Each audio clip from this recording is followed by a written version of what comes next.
Hey everybody, I hope you had a great Eternal weekend, whether it was successful or fun, ideally both. On today's show, we got a special guest who managed to have both success and fun in Eternal weekend. We're going to have Martin Nevilshute Nielsen from Denmark, who finished second in the Sylvan Library Eternal weekend event. That was the biggest one with over 500 players. And he's going to tell us how he got there, but he's also going to answer a lot of questions about Doomsday, about the general approach to playing Legacy. And we're also going to go over all the top 16 results, especially a couple of, let's say, I'm going to call it the craziest deck building principle I have ever encountered in 20 years of competitive Magic. This one comes up around the 1 hour 16 mark. So definitely check it out. You can see all the other show notes in your podcatcher as well as on julian.com. And with that, have a great time with the episode and also find out why turn 2 with Death and Taxes is actually way more complicated than with Doomsday. Thank you everyone and enjoy today's show. Hello and welcome to Everyday Eternal number 113, your favorite, most deceptively named bi-weekly Legacy podcast. Today's show is brought to you by our brand new Patreon supporters, Jacob Bergelin, Francis York Morgan, and David Putz. Hey, guys, thank you so much. And if you want to support the running of the show directly, you can do so on patreon.com/everydayeternal. Eternal weekend in the books, Callum. How's it going for you? You skipped the weekend, right? You were out, commander, or how do you call it? How do you actually lead an army? What's the official term for that? General, obviously. I don't know, like... Is there a rank in Warhammer? Are you a general now? Actually, in the award ceremonies, they do call you general. So like the first place person is called the best general, and then they reward very differently. It's a lot more casual than Magic. So you get like the person with the best record who got 1 win out of 5 rounds gets a prize, and 2 wins gets a prize, etc. And so yeah, I went to Warhammer World and played like a team event. We planned this ages ago before the Eternal weekend dates were out, and so it's like a pretty unfortunate clash, but so it goes. And we had a good time. Played with some very, very good friends, and so Warhammer rounds are like 3 hours long, so you can have 3 rounds in one day, essentially. Yeah, I guess war takes time. That's yeah, exactly. That's 9 hours of playing a game that's very, very intense as well. It's like constant going on. So we were 3-0 on day 1, and we were the only team that was 3-0. And that was good, great. We were like on track to win, which was our goal, obviously. And then day 2, we get an email in the morning saying a pipe broke just outside the complex and all the water got shut off. And it got cancelled. And it's the place got cancelled because it was raining. That's not how it works in the real world. Hey, in England, yes, that's how it works. I mean, if you put it in those terms, sure. So we were like spiritual winners, but not really. It's not been confirmed or anything. Well, I confirm it now. You're the generals. We are the best generals. What do you call judges? Do you have judges in these tournaments? You have the people running it, and there are judges. Yeah. You just don't get very many judge calls because it's a game of like open information. So the only disputes are about like what you call by intent. So if someone does something with an intention to do something and it's not very clear, it can get a little bit messy. And in the end, I mean, the actual rule book says if you both have a disagreement, roll a dice, and on a 1, 2, or 3, one person gets it, and on a 4, the other person gets it. So that's actually in the rule book. Dude, imagine if Wizards did that. Like, if there's a disagreement, roll a dice. That's the opposite of anything you would ever do in Magic. I've never actually heard of that happening in a tournament, though. It's a game where, like, but going into it, we still have no idea if there was even prizes for first place. It's a game of you're absolutely playing it for enjoyment and fun, and so all of our opponents just were like more. Just awesome. Exactly. Like every round, every opponent was offering to buy me beers and stuff. It's just super, super fun. Anyway, it was a shame to miss the Eternal weekend, though. I was like kind of checking along at home, like between rounds. I was like, having people talking to, having a good time, and also checking the phone, like, see who's doing well and stuff. So, seemed like a pretty good weekend with some real crushes at the top. So, lots to dive into. How about yourself? Yeah, well, I wasn't one of those crushers at the top. Well, that was implied, yeah. Was it? Oh, thank you. So I didn't get to play in the first one, the Wasteland event, because that's, I think, actually it was 2 a.m. in Europe, and I'm degenerate, but not that degenerate. The second one I played, the Bayou event, and drumroll, I got the second best event in the entire tournament. I got O2 drop playing. Hell yes. Death I in love Texas. it. I love O2 dropping. And the icing on the cake, I lost to Blue-Red Delver twice, which is supposed to be one of the main reasons why Death in Texas. I mean, Death in Texas is probably like one of the decks that's better against it, but yeah, I guess you can still lose. They really had this interesting new technology. They played like 2 or 3 Delvers in the first 2 turns, and then they forced all my removal spells. And all I had left were these like crappy like Thalia and Spirit for Labyrinth and everything. This is and a trend I've noticed. I think it actually is a reaction to D&T. We can get into it more later, but I've seen 3 and 4 Delvers in some lists, which is crazy these days. Yeah, absolutely madness, right? Yeah. And then in the second event, I played Blue-Red Delver. If you can beat them, join them, I guess. Mm-hmm. And I was very close to just playing Elves instead. Instead, I lost to Elves in the first round. Karma. Yep. I won against Mono Black Reanimate in the second round, against Mono White Painter in the third round. The Oswald Fiddlebender or whatever it's called. Deck.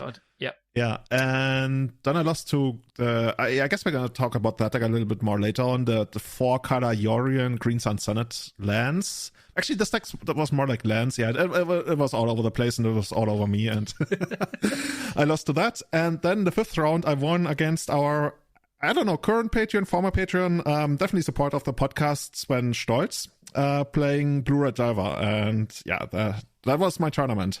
But I had a great time. It says you lost here in the show notes. Yeah, I think it's it. Didn't I say that? You said you won. You're trying to pass off and look cool in the yeah, Discord. I won and then I dropped from the tournament. Nice. Yeah, I lost and then I dropped. But I spent the rest of the night watching Anorak stream. Anorak got, I think, pretty close to top 8. Lost, I think, I don't know when exactly, but I had a really great time on his stream. And yeah, that was my tournament. But nice. We decided, since you're a channel of Warfare and I crapped out of both events, we will actually invite somebody who really knows this thing and Legacy in and out. And we invited Martin Nielsen, also known as Nevilshute. And yeah, Martin, hey man, how's it going? You did slightly better than I did in these events, right? Yeah. Hi guys, thanks for having me. Yeah, it was it went beyond all expectations for me, and I ended up sadly losing in the finals, but making it that far nonetheless. So that was in the Sylvan Library event. Yeah, that's amazing. And I mean, you already made a name for yourself for many years, I want to say by now, playing Doomsday. Like there's people like, you and Kai are probably... Are you guys the faces of Doomsday? I don't even know, but your names are heavily associated with the deck, and I see you talking about it on Twitter and on Discord everywhere. And it's kind of cool, really, to see these events where you both have like your established Legacy grinders, but also like people coming in from the outside, and then you have so many familiar names on the top. And yeah, I was really rooting for you. I think the last time I checked before I went to bed, you were like, are you like 8-0 or 9-0 in the Swiss sometimes? It was mad, actually. Yeah. Yeah, it was crazy. Thanks for rooting. I was 9-0 and then I lost round 10, but I was feeling a little bit looser at that point because the top 8 was locked. I don't think I necessarily say we're the faces of Doomsday, but I do think that Kai and I have both sort of we were both really into Ad Nauseam Tendrils back in the day, and then we sort of found each other again around another Dark Ritual deck here, and have just been really working a lot on it with other people as well in the Doomsday Discord. And it just happens that we are sort of, Kai streams a lot and I do some videos, so that just ends up maybe overexposing us in terms of, because there are a lot of other people doing a lot of great work that probably goes sort of unseen. Yeah, I mean, when you say you're overexposed, I mean, that's basically what it means to be the face of something, right? I mean, that's, if we play Legacy and you are some of the first people we think of, you are the faces of Doomsday. It doesn't necessarily mean that you are like the people carrying the torch for the deck, even though I guess you are, but to me, you really are the poster boy of Doomsday. It seems to me there's an amazing community about it, because I assume Martin knows Doishi very well. He's a Bristolian in England. He's been playing Doomsday since I knew him. I think I met him like at GP Prague when me and you played, Julian, like many years ago, when Doomsday was, no offense, but really quite bad. And he's just been playing it forever. And he's very, very involved in the Doomsday thing. He runs the wiki with some other people as well, I believe. Yeah, for sure. So, and there's people like Max Gilmore as well, Max Dorsch, and he's out there carrying the Doomsday torch often.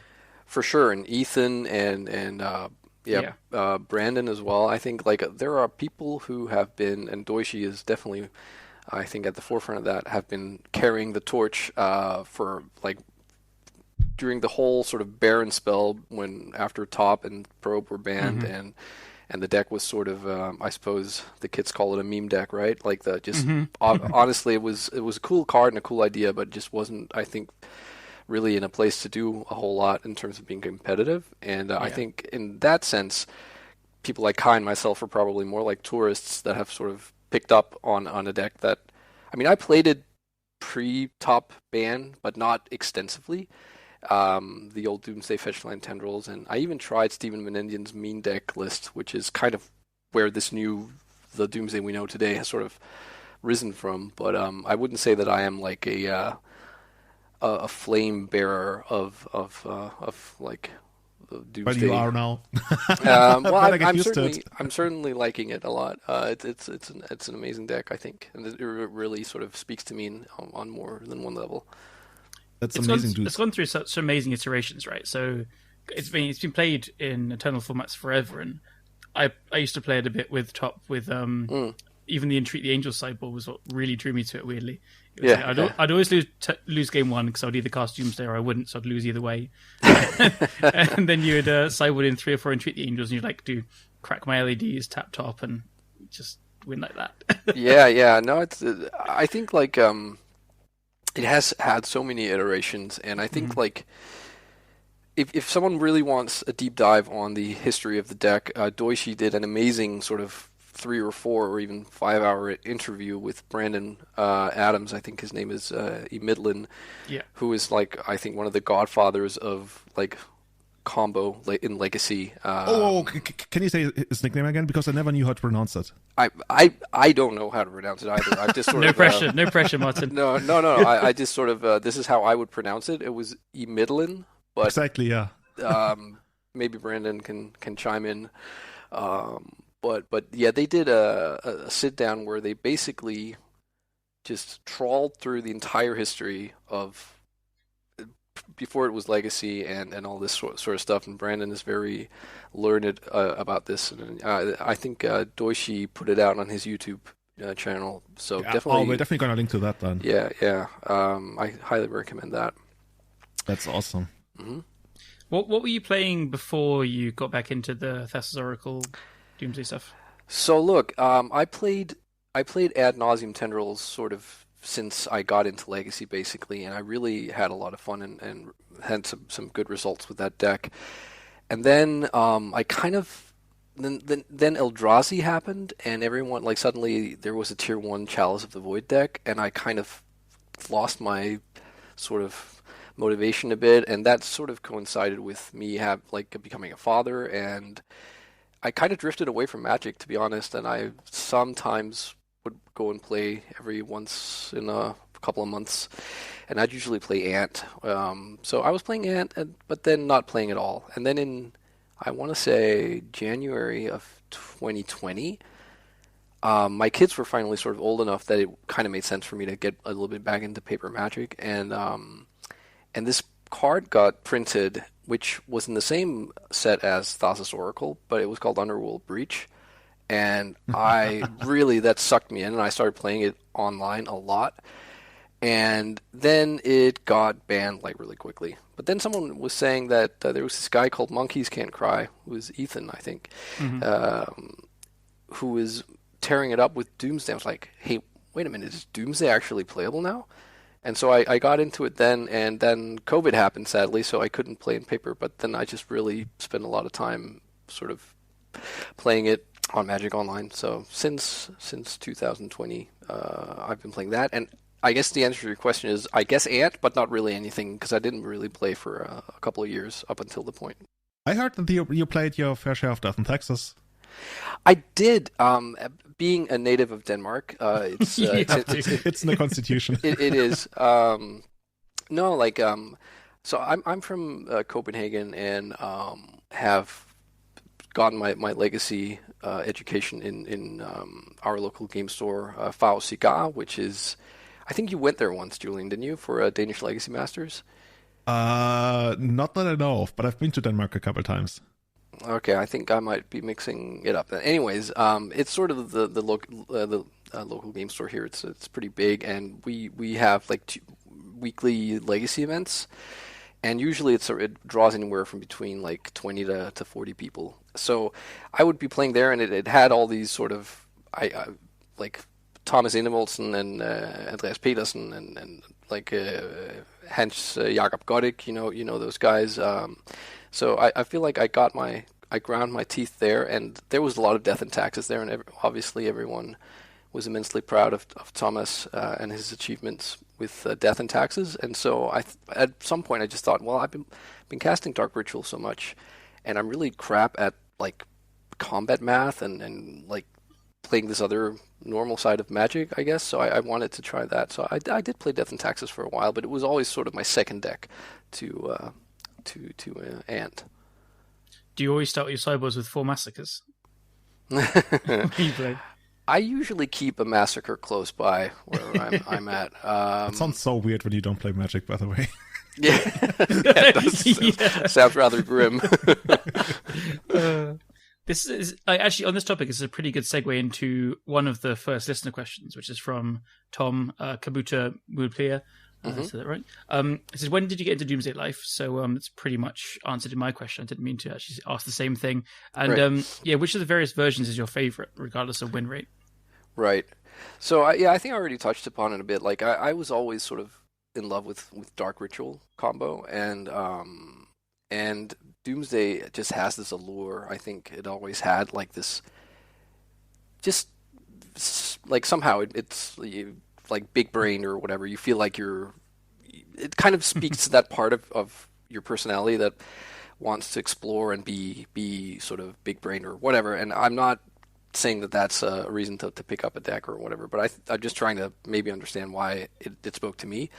And so I tried it and I played it, and it just wasn't that good. And I guess even though that's not something I think about myself that frequently, I probably do have a bit of a competitive sort of edge to me, and so I think it needed to be like better, or I at least needed to have confidence in myself being able to perform with it better than I was, for it to become like a real favorite deck of mine. So while I did sort of dabble with it in like 2013 to 2016 probably, it wasn't until 2020 when Breach was banned and someone said, where I got credible information that Doomsday was actually a real deck now, that I just went hard for it.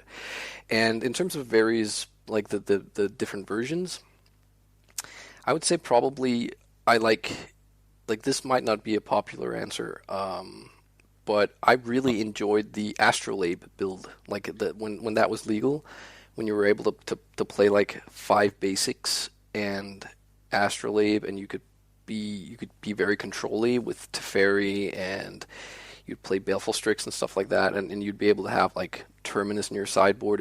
That was really, really sweet. I don't think it was necessarily the best thing to be doing at the time, but at the time I think that's where a lot of us were, that's what we were looking at.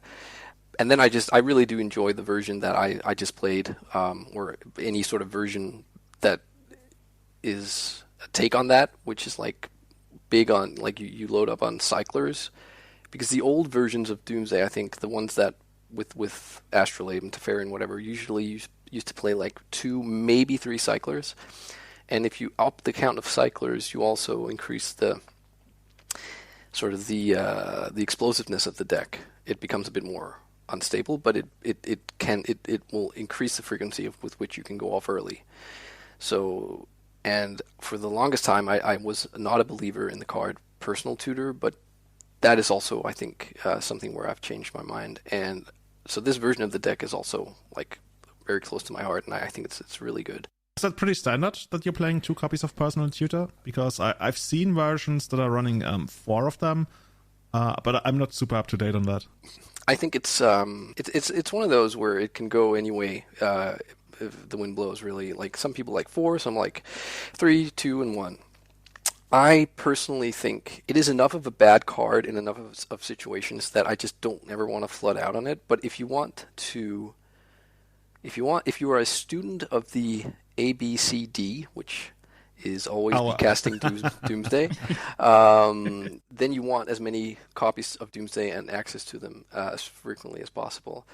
So I can see the legitimacy of going for 4, but I just personally think there's also the schism of like what matchups are you improving by adding more copies of Personal Tutor. I would say you are probably improving the matchups where you're already pretty well positioned against, like the non-blue decks basically. So I think I found 2 to be a pretty sweet spot, because Personal Tutor is also the kind of card that that can sort of, I think, increase mulligans. And I think there's enough of that in the deck that you kind of want to maybe try and limit those kinds of cards. Yeah. Okay, I see. Yeah, because I would have a hard time like convincing myself to run a deck that plays 4 Personal Tutors.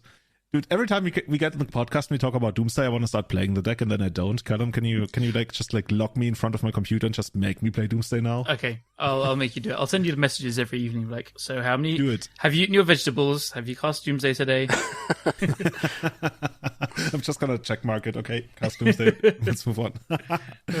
Awesome. We have another question coming to us from Max Torsion, and Max is basically asking whether you have any kind of metrics when you're constructing weird piles, to play around stuff that might not come up as often, but that's easy to do, or like any interesting things that when your opponents think they have you and they actually don't because you're smart and you do the big brain move. Tell us about that. Right.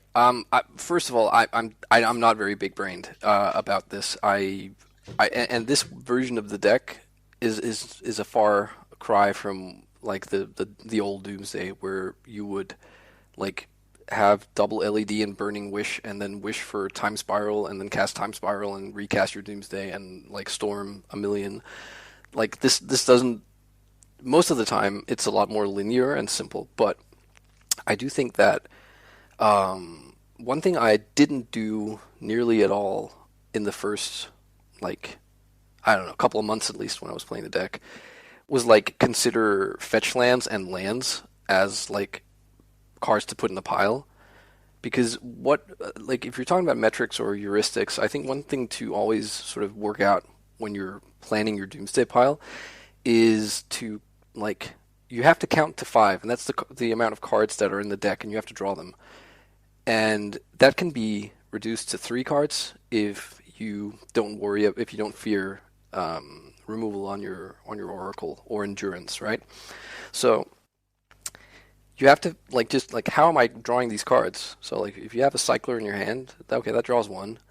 If you haven't made your land drop and you have a fetch land, you can put a land in the deck, and then that draws, in quotation marks, another card, and so on and so forth. And I'm also just a really big fan of, especially in like against stuff like Death and Taxes and lands, of cards that draw or like get into the pile but doesn't use the stack, or at least doesn't like count as a spell. So Cyclers, that's pretty big, but Cyclers can like lose or at least be hampered by a Spirit of the Labyrinth. So like fetch lands, like for me, if I know I'm up against Death and Taxes, if they go like I don't know, like Plains Vile, and I have Dark Ritual Doomsday, which means I'm probably not winning the same turn, but then I will just build I will build a pile that has like 2 fetches, 2 lands, and like Thassa's Oracle. So you're saying, dude, you literally have no card in the deck that's really gonna stop me unless you like port me forever. Well, even ports won't work, right? Well, I mean, I think that's like secrets of the trade, I guess, which I hope I'm not going to be regretful that I'm exposing here. But I think like in some certain situations, the Death and Taxes player could actually benefit from like porting or wastelanding a fetch land. I think too few people probably do that. Because they make you shuffle it, so you could draw like the second land before the other fetch. Yeah, exactly. And also just like stuff like if it's actual port, then if you port me, then I have to consider, like, if I don't fetch, then and you have a Wasteland, then it's pretty bad. But if you don't have a Wasteland, and I crack it just because I worry about the Wasteland, then now you're porting it, and that actually might just mean I can't win because I only had the 2 lands, right? So it depends, but it can all be. You always have to be like considering what's in your hand. If you have a pedal there, then that can help with stuff. But yeah, just thinking about like lands as a resource, I think that was a little bit of a. I'm sure Max, being the I think amazing player that he is, probably didn't mean stuff like that, because I'm sure he's doing that. But that's just something I think is maybe if you're new to the deck, I didn't at least think about that much. Only other thing I can think of is that I really like when trying to beat endurance, that if you build a pile that is sort of agile enough that you can pivot, so that if you're building it to beat endurance, but then the player isn't putting any pressure on you, you can get to a point where you can just keep passing the turn, and then eventually like play your Thassa with like only the Doomsday that's in the graveyard, and then if they endurance, even if you've had like a couple of cards in the graveyard, if you have been drawing cyclers and not using them, then you can actually sometimes you can it'll your mileage may vary, but you can get to a point where you can get like Thassa in play, trigger on the stack, they cast endurance and have endurance resolve, and then cycle a couple of times from your hand to draw your new library that was made from the graveyard, and then still win. I've had that happen a couple of times. So I think that exact same scenario actually happened to me yesterday when I was playing against Kai in a league. Oh yeah. And I also had endurance, and he could have killed me with, I think, Edge of Autumn or something in the pile, even through an endurance, and that was kind of amazing actually. Right. I guess it puts so much pressure on the control player, I assume, or whatever they have to have endurance, because you need to have the removal for the Oracle to even try and play around the Doomsday being in the deck. So it's asking a lot, and then with the cycles, as you say, it's just gonna kind of lock things up. Yeah, I mean, sometimes it'll work out great, and sometimes not, and it's hard to really be too sort of concrete, but because sometimes they'll have endurance, but they'll also have like a lot of pressure on you, and so you will have to try and navigate it some other way. It feels like a deck which, even more than others, like this is a key skill in Legacy, is knowing when, like, by how much you're behind, or how much pressure your opponent could put on, or how dead you are to some top decks. It's one of the key things to knowing when to just go balls to the wall. And like, sometimes I see Kai on his stream just say like, well, against Delver, like if we go one more turn, they could like draw their Ponder, or they've got whatever to find another force. He's just like, well, here we can't beat a force, we can't beat a daze, we can't beat this. It's like, well, we could just die to a bolt next turn. So it's just understanding in every matchup, like based on your hand, the board state, how many turns you've got left, and sometimes you just have to go for it, and you can't beat much. Yeah, I agree completely. I think it's a lot about risk assessment, or like a scenario assessment, I guess, where it's like, well, sort of recognize what will beat you, and then try and like reach a conclusion about what is like least likely, and then or what, like, based on knowledge you have about your opponent and their deck. And I think also just be ready to eat the dirt when you actually then, even if you made the right call, or you think you made the right call but you lose anyways, and I think that might dissuade some people from playing a deck like this, because losing can feel quite disheartening, and like I did all this stuff and then I just lost anyways, like passing the turn. Be ready to eat the dirt. I like it. If they're ever gonna make a movie about you in Doomsday, that's like the sub-headline: be ready to eat the dirt. Right. That's cool. It's like lesson number 1 of Doomsday Club: be ready to eat the dirt. Right. But jokes aside, it is totally true. Like it does apply to every deck, but I do feel like actually Doomsday more than anything else in the format, really, because it's like it always has these jokes and these memes about like being the hardest deck, and it is still very hard. Thassa's Oracle made it like massively easier than the past iterations, but still, like it's not like you mess up you can just top deck a Terminus. It's like you mess up, you're just gonna die. No, that is true. This is a bit of a sort of a tangent of mine, but I think like whenever I have tried to play stuff like Bant Miracles or even Death and Taxes and stuff, I am amazed at how much, like, what the level of concentration it requires to actually be good, and it just, it's just not where I'm at right now. I guess also sort of in my life, I can't grind Magic Online and have like 1 hour matches, because it just, when you have kids and stuff like that, it's just, you need to be able to, I feel, at least have some quick turnover. But when I try, I just I find it a lot more impressive that people can continuously throughout like a 10 turn or 15 turn game, like maintain their level of concentration and assess like micro decisions in each turn. Like I think turn 2 in Death and Taxes, I think, is like a lot harder than a lot of Doomsday situations, because you have like 3 2-drops and you also have port in the plains, and what's the right thing to do. And I just, for me at least, it's a lot more, I'm a lot better at focusing my attention on 1 or 2 big moments and then sort of working it out there. I think that's easier, to be honest. You should have a thing on your Twitter where you post inspirational quotes, because there's so much gold in there. Turn 2 with Death and Taxes is more complex than with Doomsday. And you just you put them on a picture with Thalia on it, and it's fine. You post it on Twitter, retweet. Right. But yeah, I see. So you choose the easy deck, right? The deck that has a card in it for 2 mana that basically says you win the game, like literally says you win the game on it. Exactly. Nice. It is interesting because I find, for me, it's kind of the opposite. A lot of it is muscle memory. So for me, playing something like Doomsday, or even not even just even like any kind of storm-based deck as well, any combo deck that needs a critical mass, I sit down and I'm like, okay, this is the turn. I take like 2 minutes, and then my brain just starts like feeling a bit mushy, and I'm like, I get I don't know, distracted, or I am not very good at those scenarios that you're describing. But I think I'm much better at the kind of, it is a lot of muscle memory, but just playing these longer games, these longer grindy games, and realizing what you're playing towards in 5 turns time and stuff. And it just comes from a lot of experience of what you played in the past, especially. Moving on, we have another question by Michael Mapson. I think Michael Mapson is a co-host of the Dark Depths podcast, right? He is indeed. Awesome. I think we will be talking about that later on in the cast as well.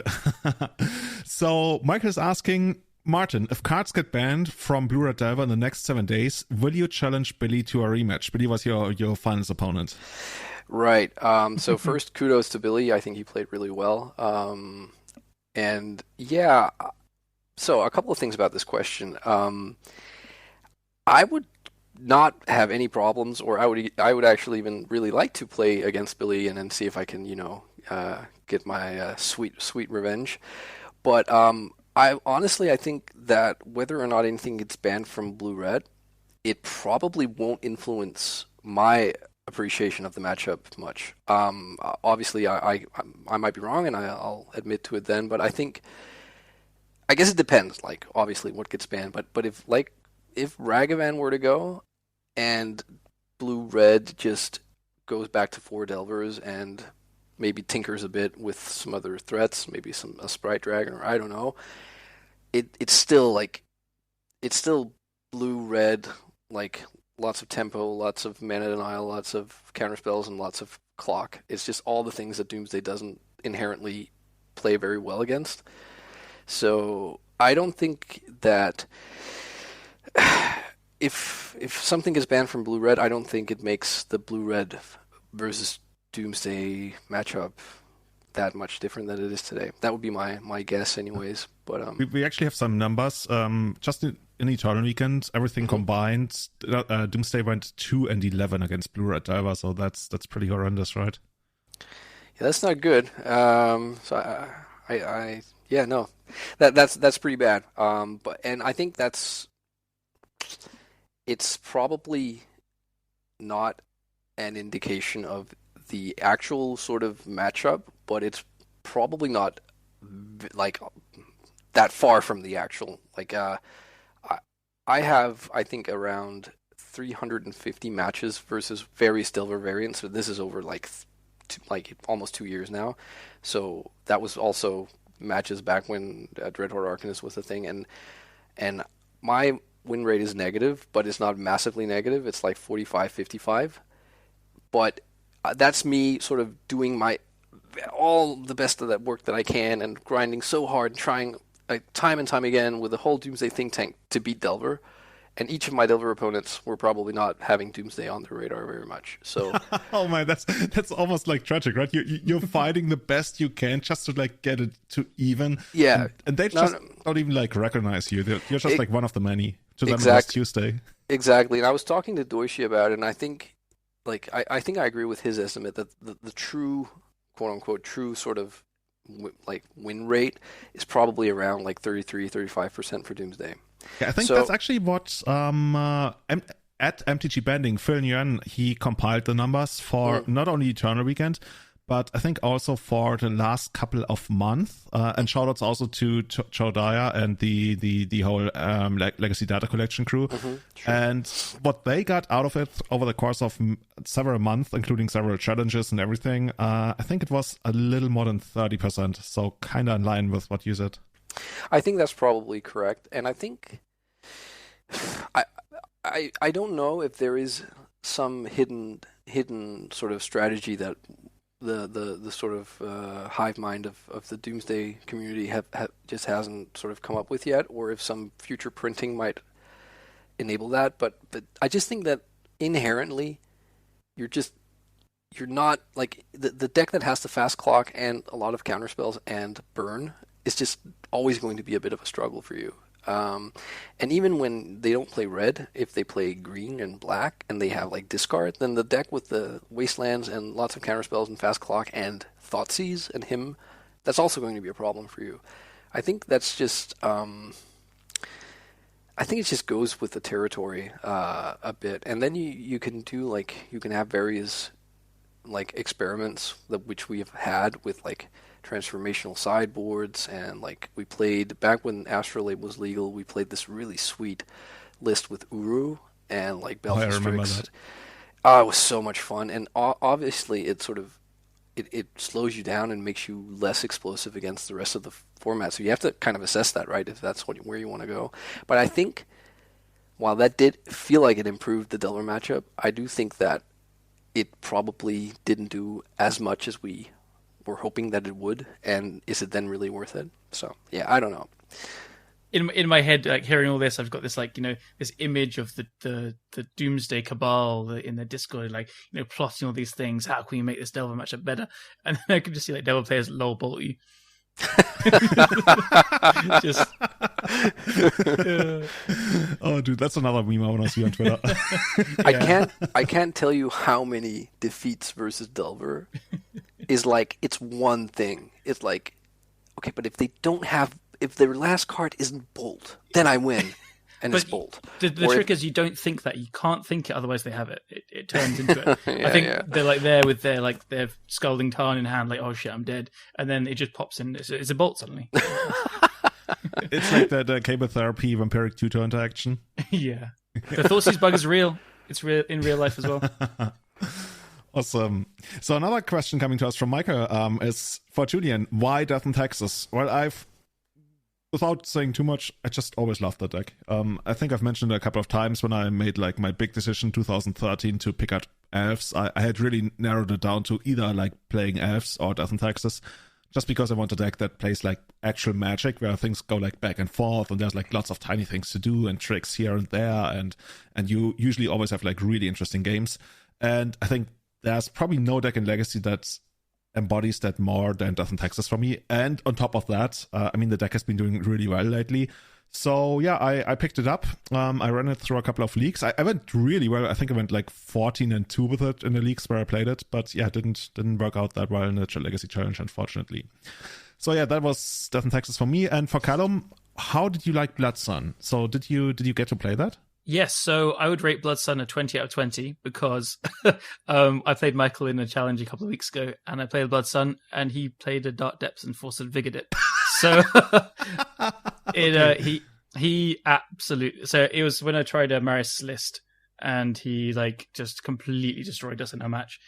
I think I don't think too much else happened. I kind of like tried to set up a turn 3 kill in game 2 or whatever. I don't know. It was just like when I played a turn 1 Blood Sun, I was like, you know what? I know this interaction. I know it can happen. It's 100% he has Force of Vigor somewhere.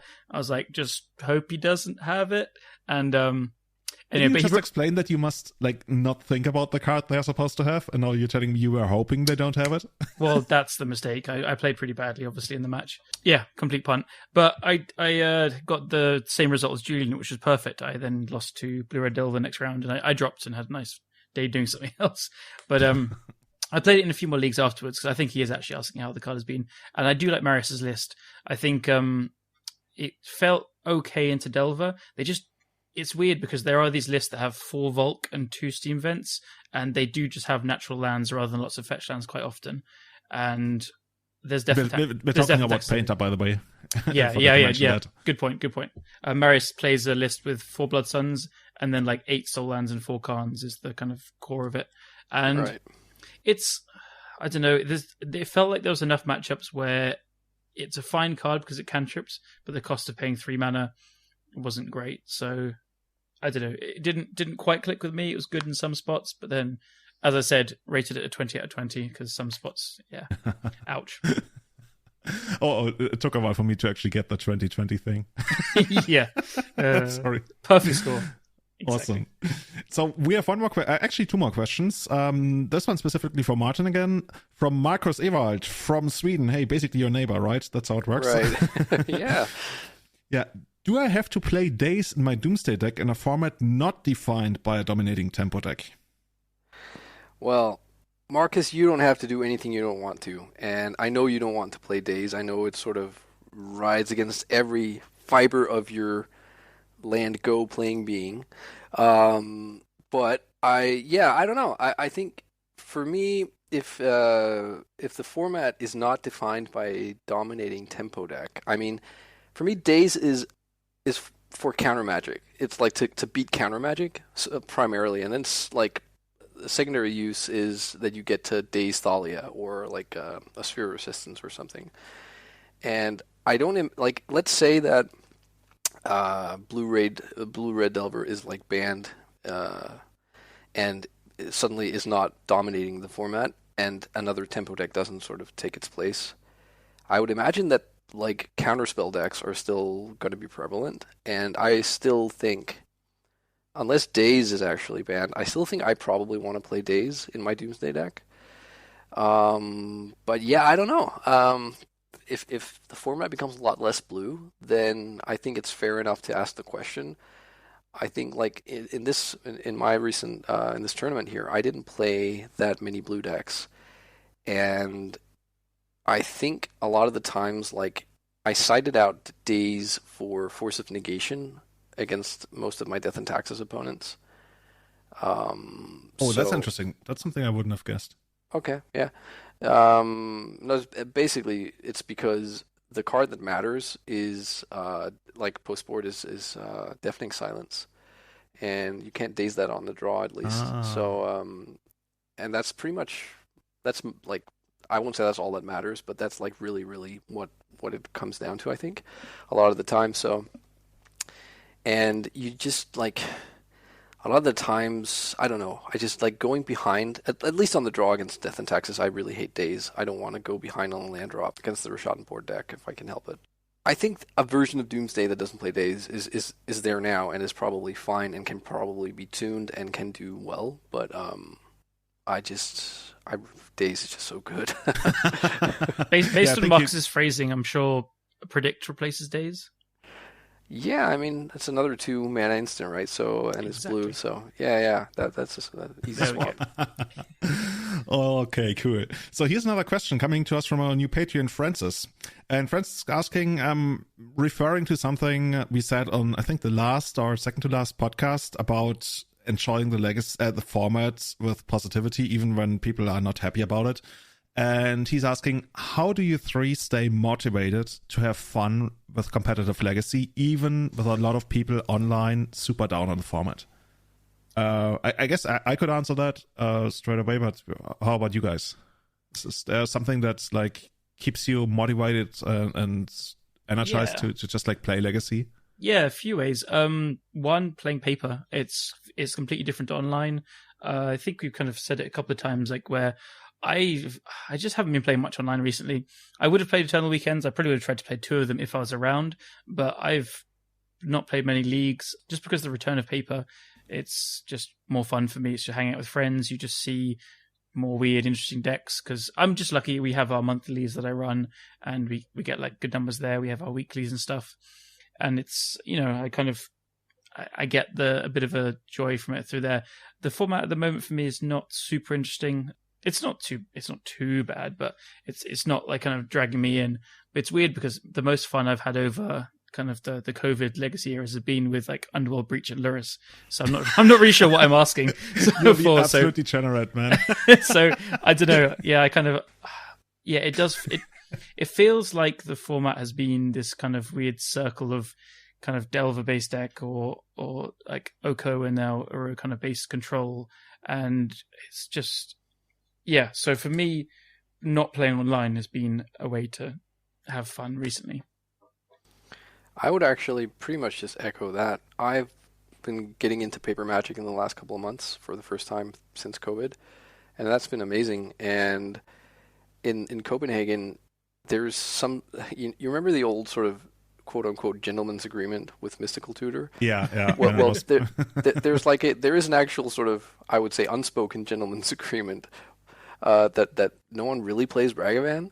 I think it's born out of people just not wanting to actually pay for the card when they have a very clear assumption that it's going to get banned. But it just means that our weekly has like maybe 1 or 2 people playing Ragavan at most. And even if a lot of people were playing Ragavan, I think just still going to paper events is just so amazing compared to just being stuck online. And I will say that I actually am not that motivated to play online right now. I hadn't planned on playing this weekend, and I just haven't really been playing much online lately because you have the thing, people call a lame duck format where everyone is expecting something to happen right now. So it's just not, for me, that's demotivating. So that is a big part of it as well. I kind of forgot that it feels like that as well. And yeah, lame duck formats, I just never play at all. Well, online, I mean, again, it's funny with paper, the first weekly back in London, like after, a year and a half of no paper, it was 3 rounds and I played against Ragavan, Blue Red Delver twice. It was like, come on, guys. But it was a nice wake-up call because it was just actually still fun because it was with people I know and it was actually legit fun. But it was quite a funny return. But yeah, I don't know what's going to happen. I think we won't go into a ban discussion at all now because I think we're all probably exhausted and bored of it. But yeah, I was going to say, that's probably more for like maybe the next episode or something, because I don't really think Wizards will do anything before at least Vintage is in the books, and then it's probably going to take another week for them to decide. Mm-hmm. I would think, right? But yeah. Yeah, I think so too. Yeah. So with regards to me, for me, it's really more about, well, paper is one thing, even though we had to cancel our next local legacy event here because COVID is the worst it's ever been in Germany right now, ever. Yeah. So hopefully that's going to get better at some point, but it doesn't really make sense to run a paper event. Wasn't my decision. I just heard it from the guys who run it. I always say we, but I'm not really involved with organizing it. I'm just like the guy who talks about it on the podcast because it's such an amazing thing. But yeah, to me, it's the thing that I enjoy the most, even when there's a lot of negativity, and like in parts definitely justified negativity around the format, is just the community. And it feels like such a dead horse to beat. It's like, oh, the community is so great, but it's I just like love the shit talking decks on Twitter, or like, the friendly banter, I guess you would call it, like everything around that, and like also creating content and hanging out with people in Discord and all of that. And I think that's not something that I really, really enjoy. And also because I see how I feel when I consume other people's content, like whether they stream or a podcast or whatever, not even like only with regards to Magic, but basically most things, when they're like always down or like complaining about getting unlucky and all of that kind of stuff. I mean, most people understand that it doesn't make you a very pleasant person to hang out with when you're constantly negative about stuff, even when it's justified. Especially like when you don't have ways to change it. Like we can't really change the ban list or anything, so we make the best of it. So if you like, I guess that's just like me, and I don't want to be like that. And I couldn't agree with that more as well. Even if I agree with some people like being really down about the format at the moment. I'm just not interested in hearing it. It's like, yeah, I agree. We don't need to go in it. Yeah. Yeah. Yeah, I it's the same, right? When I lost a match in paper, I don't want to go into like, oh, see, at this point I could have won, and this, like, I don't know. One part of me is I don't want to do it because I know it's annoying for my opponent, but the other part of me is also because I don't want to be that guy, right? I mean, everybody is that guy at some point in their life, and it's not like you stop being that, because sometimes it still happens, but. Yeah, and then when people make the joke, if you didn't play this card that killed me, I would have won. Then you become that guy. You drew the card you put in your deck. Outrageous. I know. Unreal. Yeah, so that's basically for me, but I guess we kind of share the sentiment as well. I will say Doomsday players are especially lucky when they top deck after casting Doomsday. Like, they always get what they want. It's ridiculous. I know, right? Unless it's me casting it, then never mind. Oh shit, a dead draw. The best thing is when they cast Doomsday and then concede. It happens. Yeah, for sure. It probably happens a lot in the beginning as well. Francis has another question. He's asking me about something I said in the last podcast. My point about how Legacy has a huge crowd that rarely plays. Since he didn't really understand the context of that. I'm not sure what exactly is the question here, but that's, I think, what I talked about in the last episode, that I think a very large percentage of people who identify as Legacy players probably play less than, I don't know, one tournament a month, like especially during COVID, right? Like, not everybody is online. Like, I think the vast majority of players is still offline. And They still identify as Legacy players, and they are Legacy players, but they are not Legacy grinders, I guess. But they make up the community. And those people, you only get so much actual play experience. So a lot of what you think about the format is shaped by what you see people whom you follow or who stream or whatever are saying about the format. And I think that heavily influences how much those people enjoy the format, even if they don't get to play it all that much. So basically what I'm saying is, when you follow a lot of creators who are very, very negative about the format all the time, like, I mean, not in the sense of that they don't say what needs to be said, because when there's a problem in the format, you need to talk about it. But even then, there's positive ways to phrase it. But if you're overly exposed to people just like always whining and complaining about the state of something, then that's probably heavily shaping the way you feel about the format as well. And I don't know, I'm not sure where I'm going with this, but that's basically what I was saying about on the last episodes, that I feel like a lot of people have their opinions heavily shaped by what they see and not what they personally experience. And that's, I'm trying to get around sounding arrogant, but I don't give as much credit to what you're saying when you don't really play the format. So. it's I think we've gone into it on kind of different topics, but we went into, actually it was the like, what do you class as like the real Legacy, quote unquote, and we went into both sides being legitimate from different perspectives. And if you're playing at your local game store, and as you say, play once a month, but you read up on the results and stuff, and you kind of keep slightly up to date, but like, again, some people are in positions where they have a family they've got to look after, busy jobs or whatever, and people just don't have the time to put into playing loads online and keeping up with it.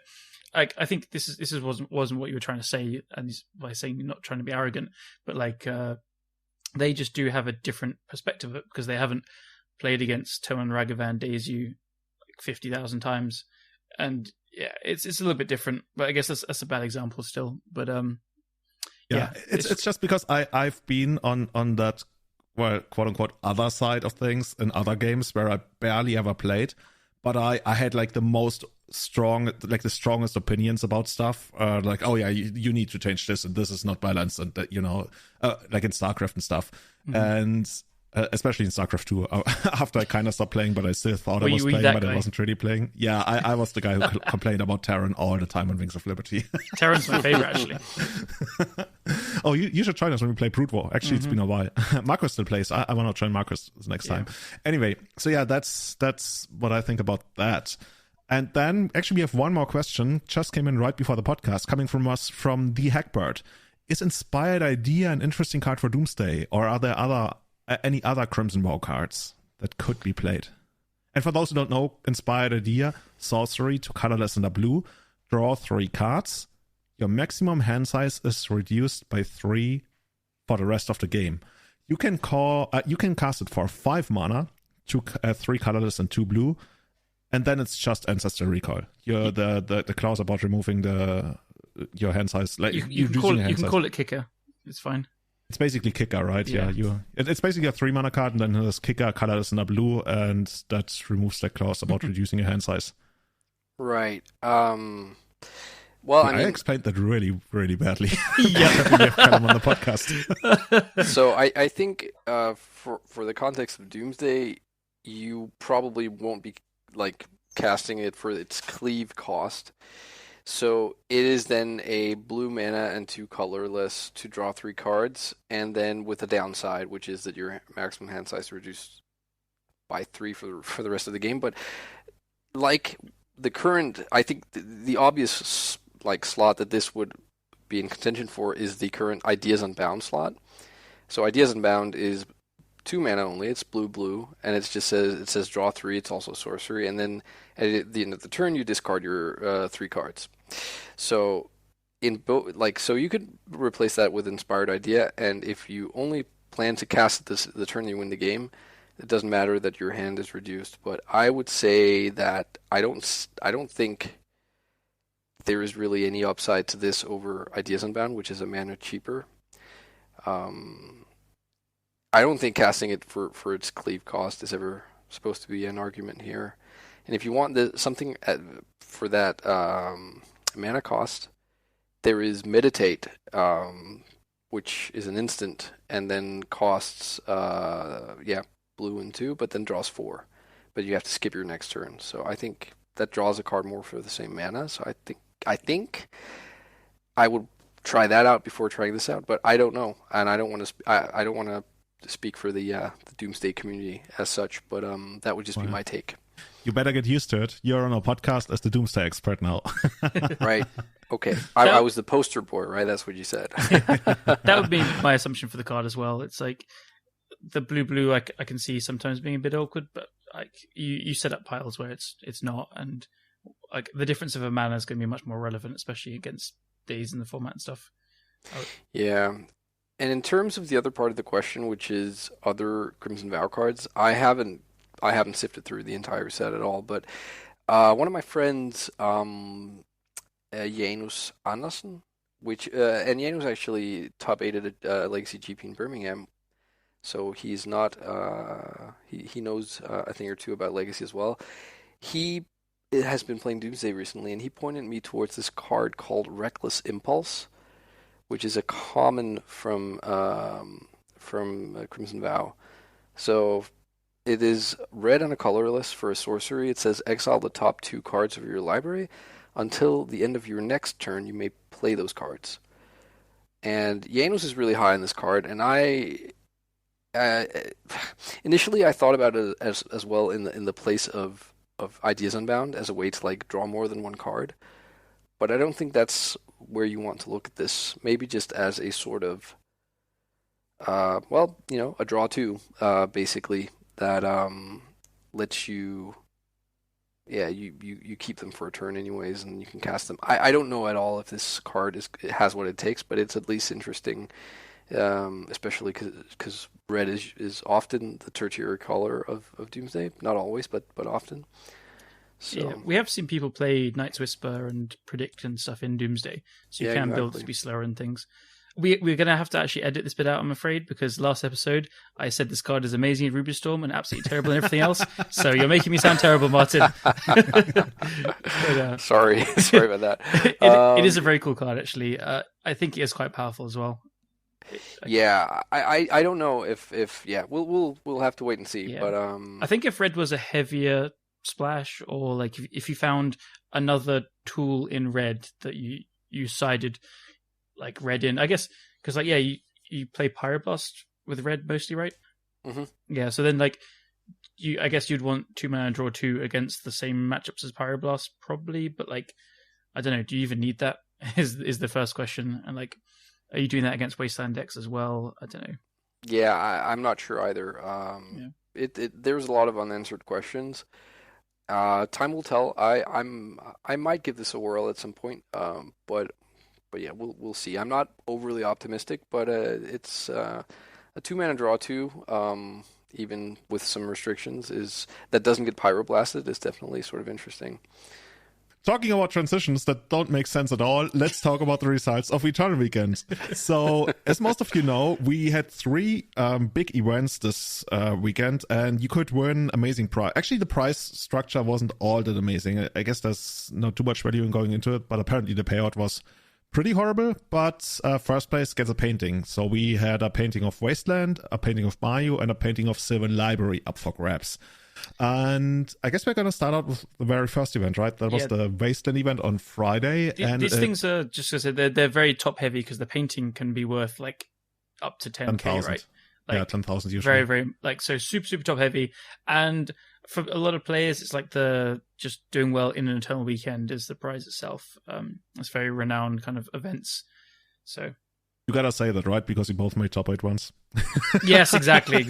And paper is obviously way more important.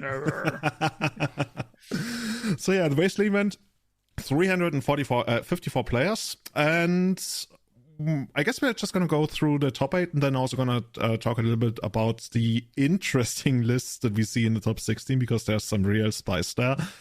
First place, that's really cool, was won by Stefan Schütz, also known as Mental Misstep online, or he usually also goes by Cedrus on a lot of... Actually, where does he even go by Cedrus these days? I don't know, but he played Blue Red Silver.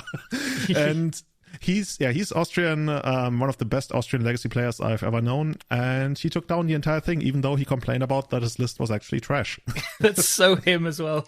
It's just like, this is literally unplayable, this Ragavan card sucks, Fossil Will, what the fuck, and then just wins with anything. He's an absolute master. He's been playing Legacy forever. A lot of people, I think most of our listeners will probably know about him, and I haven't seen him like playing or competing too much. I think less competitive events is kind of he's just kind of stepped back a bit, but then he comes out of retirement, quote unquote, and just crushes as usual. So, but you don't see Messi or Ronaldo playing like in the second German league or something, Exactly, it's exactly what was going through my head. Yeah. Yeah. Cool. So, second place, another Blue-Red Delver by Clone9. I'm actually looking at the lists right now. They are quite similar. They're using Gutshot, they're using Mishra's Bobble, like the numbers are a little bit off. Both are running 3 Delvers. Like Delver, we're going from 2 Delver being standard to 3 Delver, and this is like the big change.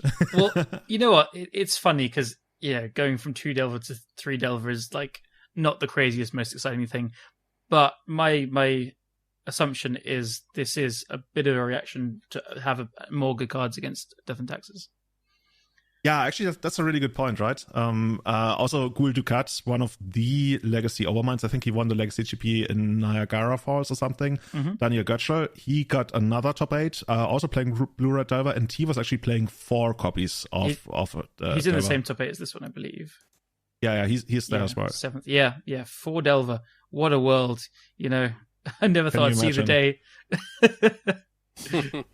Yeah, and while we're at this list, by the way, because the other 2 lists are pretty straightforward, with Unholy Eden stuff, Daniel actually, he cut all of that tech and added his own tech. He's playing 2 Dead Gun. And for those who don't know, Dead Gun is a split card. One half is basically deal to it's shock, right? But you can only shock a creature for 1 red, and the other is gun for 2 colorless and a red, and you can bounce a creature you don't control. And Callum, can you explain to us why this is amazing? Because you can bounce your opponent's Ragavan even if they dash it. Is that what you were going for? No. Okay, fine. Maybe a big blue dragon potentially. Or 2020s? Yeah. Yeah. That sounds a lot better.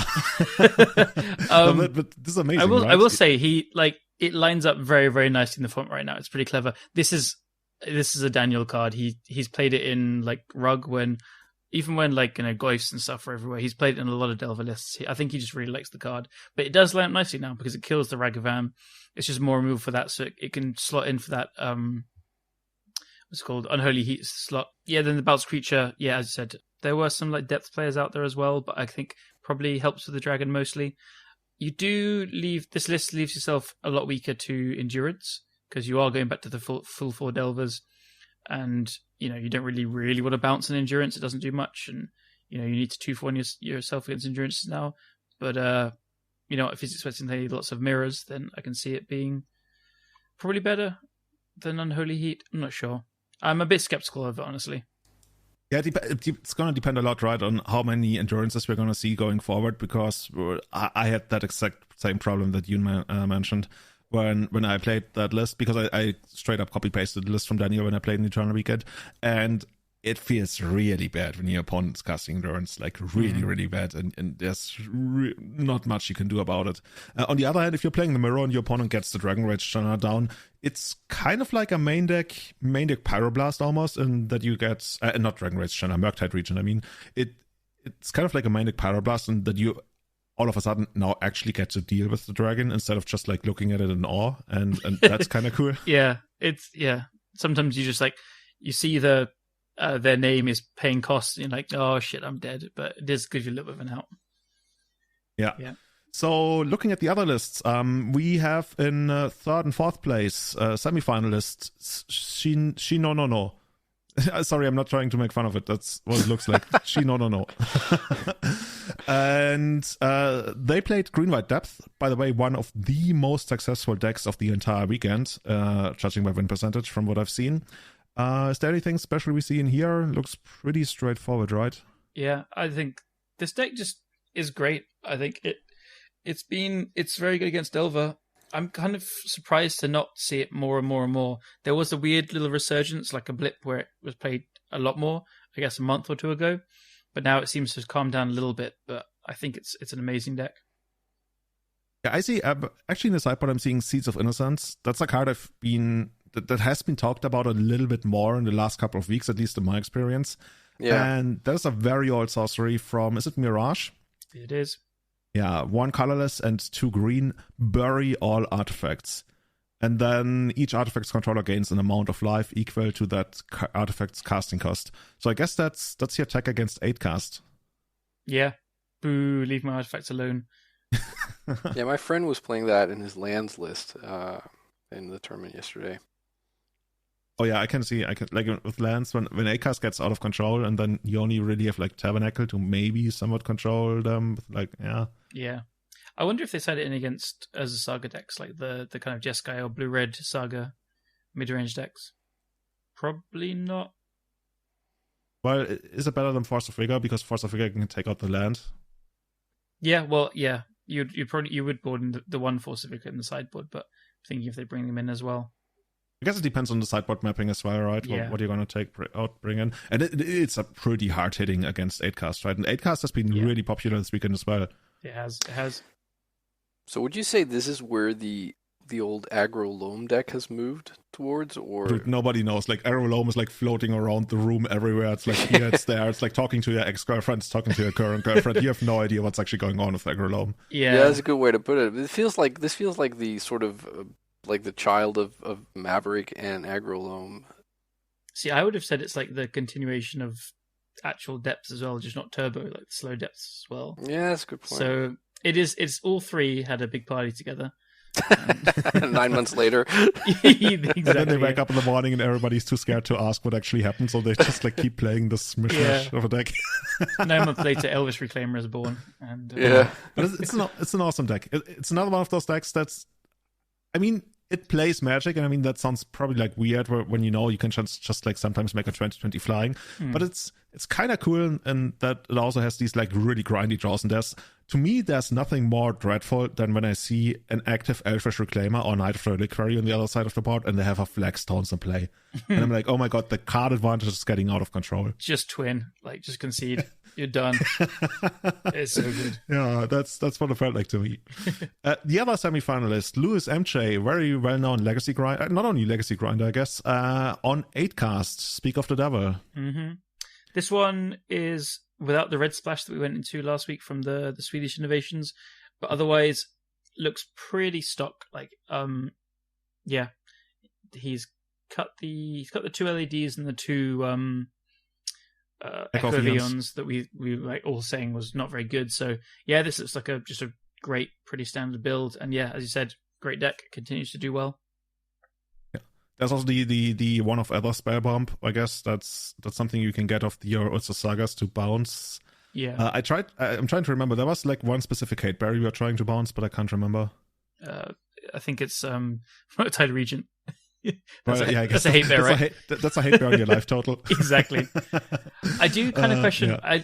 This one has 4 chalices, and like some play 2, some play 3. This one has 4. And there's 5 1-drops. It's getting into awkward territory for me. Like there's an Aether Spell Bomb, an Expedition Map, a Pithing Needle, a Retrofitted Foundry, and a Shadow Spear. I think the Shadow Spear is like the best one you usually get. Retrofitted Foundry is like very close second, and then the Spell Bomb and the map. I haven't played as much as Lewis probably and some of the other better players with it, but I do question the map especially, and maybe the Spell Bomb. Needle 2, like I have been playing it a bit, and every time you draw them with the chalice, it's just you can lose the games. You do need like the cards, so I don't know. So next place, 5th place, or 5th through 8, I guess, is BNU. Drum roll, Brew at Delver, and this is another one of the pretty. Actually, it's not stock because it has a one of Pyroblast. Are we at that level in Legacy yet, where we talk about like one-off changes, like they used to do in Vintage? It's like a completely different deck now. No, this is Pyroblast, Blue Red Delver. Well, I think in Vintage when they have like Demonic Tutor, it does make a big difference. Here, I can see why. There's a lot of blue cards being played in Legacy. True. And tune in next week for more high, very, very clever sayings. Clever analysis of a card that's just like one of the best sideboard cards in the history of the game. Yeah. Moving on, 6th place, we got Wumbo Wizards. What an amazing name. I just lost to them in Vintage, by the way. And they are playing, it says Barn Control here, right? Is that a classic pre-expressive iteration Barn mid-range list? Yeah. It looks like it. They have a Life from the Loam and a Field of the Dead and a Ketria Triome, which is like a little package, which I do like quite a lot, and like one Supreme Verdict, which I don't like personally, but otherwise, yeah, you've got, I guess, 2 Snapcaster Mages, pretty different. Like, yeah, I was going to say. We were talking earlier about, 4 Delvers, what's going on here? Now we've got Snapcaster Mage coming up. God, Legacy's weird these days. So they're not too normal. Court of Grace in the sideboard, I like it. Oh my god, this sideboard is just like, you don't know what you're playing against, like, yeah, Hushbringer, Hullbreacher, Court of Grace. Hushbringer. Even Veil of Summer is coming back. Oh yeah, you don't like that one, do you, Martin? No. That's quite like a nightmare that Bant starts playing that sort of stuff. But yeah. it's an interesting list. I guess the upside is you get to play your basic lands, right? At least a couple of them, and you kind of want to do something about, or rather, let me approach from this side. One thing with Barn Control used to be that it lacked some kind of oomph with regards to like what are you going to do when your Uro is going to be gone, and you have to really prioritize Uro not getting surgicaled. But now it also has Field of the Dead and Life from the Loam to just like have some kind of other engine that can eventually win you the game. And we are also seeing that, at least with regards to Life from the Loam, in the 4-color lists, right? That the ones that are splashing red for expressive duration and sometimes Pyroblast in the sideboard. Here, we got the more stable mana base, but we are also... there must be a Wasteland, right? Yeah, there's a one of Wasteland. See, oh my god, I should be a deck builder. Amazing. Yeah. Clap, clap. Sign me up to deck building school. You have Life from the Loam, you play Wasteland. And you also have the Field of the Dead. And yeah, that just like gives you another strategic angle that you can play towards. And that's one way to solve that problem that deck used to have. Yeah, I'm a fan. I like it. I've seen played against and lost to Field of the Dead quite a few times now. It's a powerful one.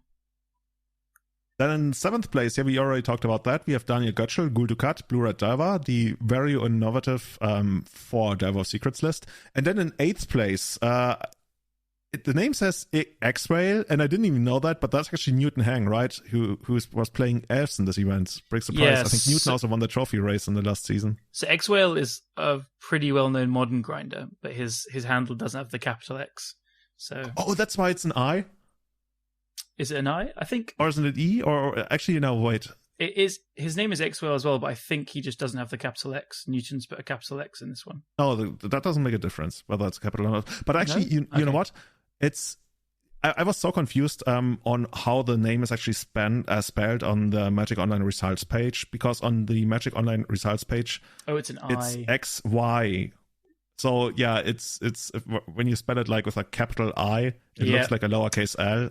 I see. Very it clever. all makes sense. Newton is the guy who he has got so many fake and alt accounts. One day he's gonna come to a tournament. He's gonna be wearing like a mustache and like a top hat. It's like no, my name is, and then he comes up with something completely different.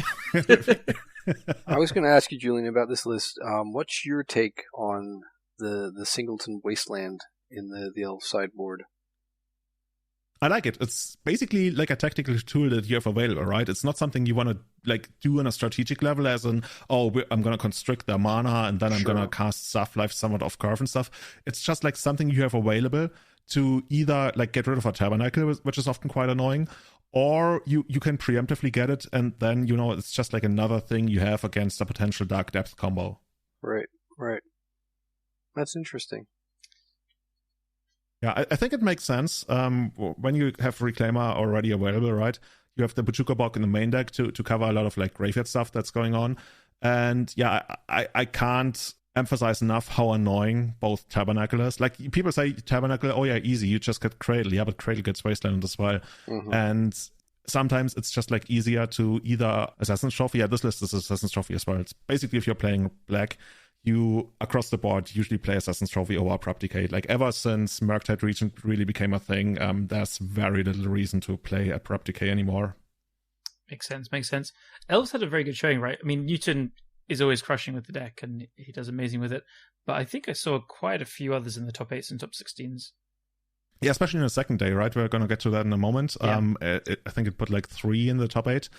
Overall, let me check. In non-mirror win rate for elves, 53%. So one of the better decks. Yeah, nice. There's actually no crazy outliers altogether. I guess we're going to go into that later. But yeah, that's the second, the Bayou event, right? I mean, that it makes sense that elves is going to do well in the Bayou event. Of course, it has to be.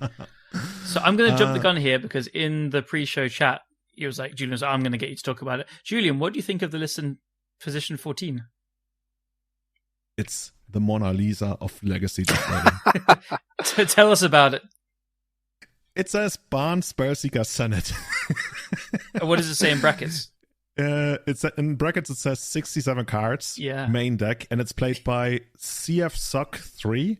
Come on, guys! Really, do we have a party on the keyboard or something? Do you know how many cards are in the sideboard? I would guess 15. No, there's 12.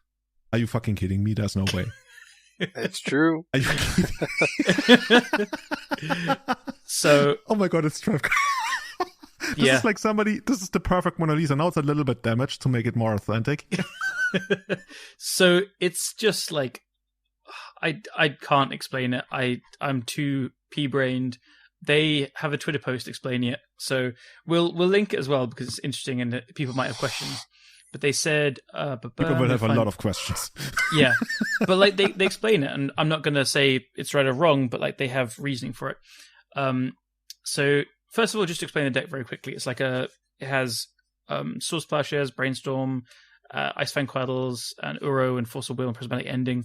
Like some general banned good stuff things. And then it has 4 Greens and Zeniths, 2 Eternal Witness, and Scavenging Ooze, and Night of Autumn as some like techie things. But the core of the deck is using Ephemerate and Eternal Witness to basically you get a free Eternal Witness trigger every turn, every cycle. And then you have 1 Orum's Chant. So what you can do with that is you can cast the Orum's Chant in their upkeep, lock them out, they can't attack and can't cast spells, and then you with the Ephemerate you return both the Ephemerate and the Orum's Chant. So this is a lock. Sorry, actually I've just realized this is on their Twitter, which we're going to link to. In the actual event, they played a Piracy Charm. Piracy Charm is a 1 blue instant, which you can make your opponent discard a card. So you'll do a similar thing where you can actually like lock people out by using that in their draw step, and then you return the Piracy Charm and the Ephemerate. So it's pretty crazy. And I played a similar deck to this in Modern with Soul Herder and stuff, and I really loved using Teferi to like guarantee the lockout. But it's actually a very powerful engine. So I was using Silence there. But the reasoning for 6712 is you have a lot of bad tutor targets that give huge percentage points in certain spots. Most prominently, Spellseeker's power greatly increases with each Ephemerate you put in your deck. Ephemerate isn't a good draw most of the time, ergo over 60. But Carpet is by far the best card you can possibly draw versus Blue-Eyed Shells. By the way, he has 3 main deck Carpets. So it seemed useful to just be able to board down to fewer cards just to increase this chance. I don't know if it could just be worse than 60-80. Your own does have good synergy, but don't know, made sense to me. The shell feels really good though. Has seemed great versus most decks in the format so far. Strongly recommend. And they 6-2'd the Legacy event, losing the last win in against Daniel Goetschel. And they forward a prelim just before as well. So, tell us your thoughts about 67-12. Wait. You're telling me that 12 is actually a conscious decision, so you can like board out. Is that actually how it works? You can like, if you're playing fewer sideboard cards, you can decrease your main deck size? I believe so. Can you? I always thought you have to stay at the same main deck size you registered. I think your main deck can be bigger, right? You can board in stuff. You can make it bigger, but you can't make it smaller. Yeah. Okay. My guess is they literally just forgot to add 3 cards, or Wizards forgot to post 3 cards. I mean, they've written 67-12 in their tweet. It's actually like a conscious decision. Wait. Yeah. Okay, actually, you know what? I'm actually gonna Google this for a second. I'm pretty sure you can't go down on your main deck size, even if you play more than 60. I guess like when decks is always 60 cards, then this question never comes up. Yeah, right? exactly. Yeah, but you can't put like, oh yeah, I was gonna say you can't put 16 cards in your sideboard, but you wouldn't be putting 16 cards in your sideboard for game 2 if it's like less. What the fuck is this? Just like the next level of deck building? It is.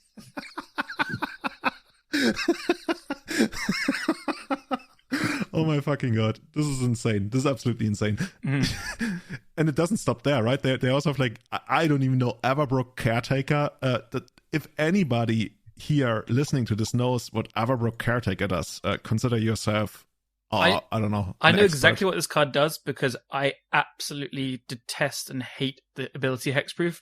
So as soon as it was spoiled, everyone in like my London chat sent it and tagged me saying, Callum, you've got a new favorite card. So there's a dog on it, right? Or is it a wolf? I don't know. Yeah, it's like a 6 mana 4/4 with Hexproof, and then it flips into a 6/6 that gives everything Hexproof. It's dumb. And at the beginning of combat on your turn, you may put 2 +1/+1 counters on all your creatures. On another target creature you control. Oh, that's the and first when it flips, yeah. On the night side, it's at the beginning of your upkeep on your turn. Put 2 counters on each creature. You're right. I gotta say, what the fuck is this card? Like, how do you look at? How do you like think about? I want a top end in the sideboard for a specific matchup, and it's gotta be this. Yeah. Look, I don't want to like laugh because they've done very well, and like they've written their reasoning 67-12, and it has to be that we just don't know the rules, and they are Gigabrain. So I'm just in awe. It's I'm not laughing about the card. I'm laughing about how the card like even comes to mind in the first place. It's like 6 mana. I can get so much for in Legacy for 6 mana. Yeah, like Primeval Titan or Carnage Tyrant or Shifting Ceratops. They have another high end, by the way. They have Paradox Zone, which is an enchantment for colorless and green. By the way, I think we've never read out this many cards in a non-spoiler episode. What does this one do? I have no idea.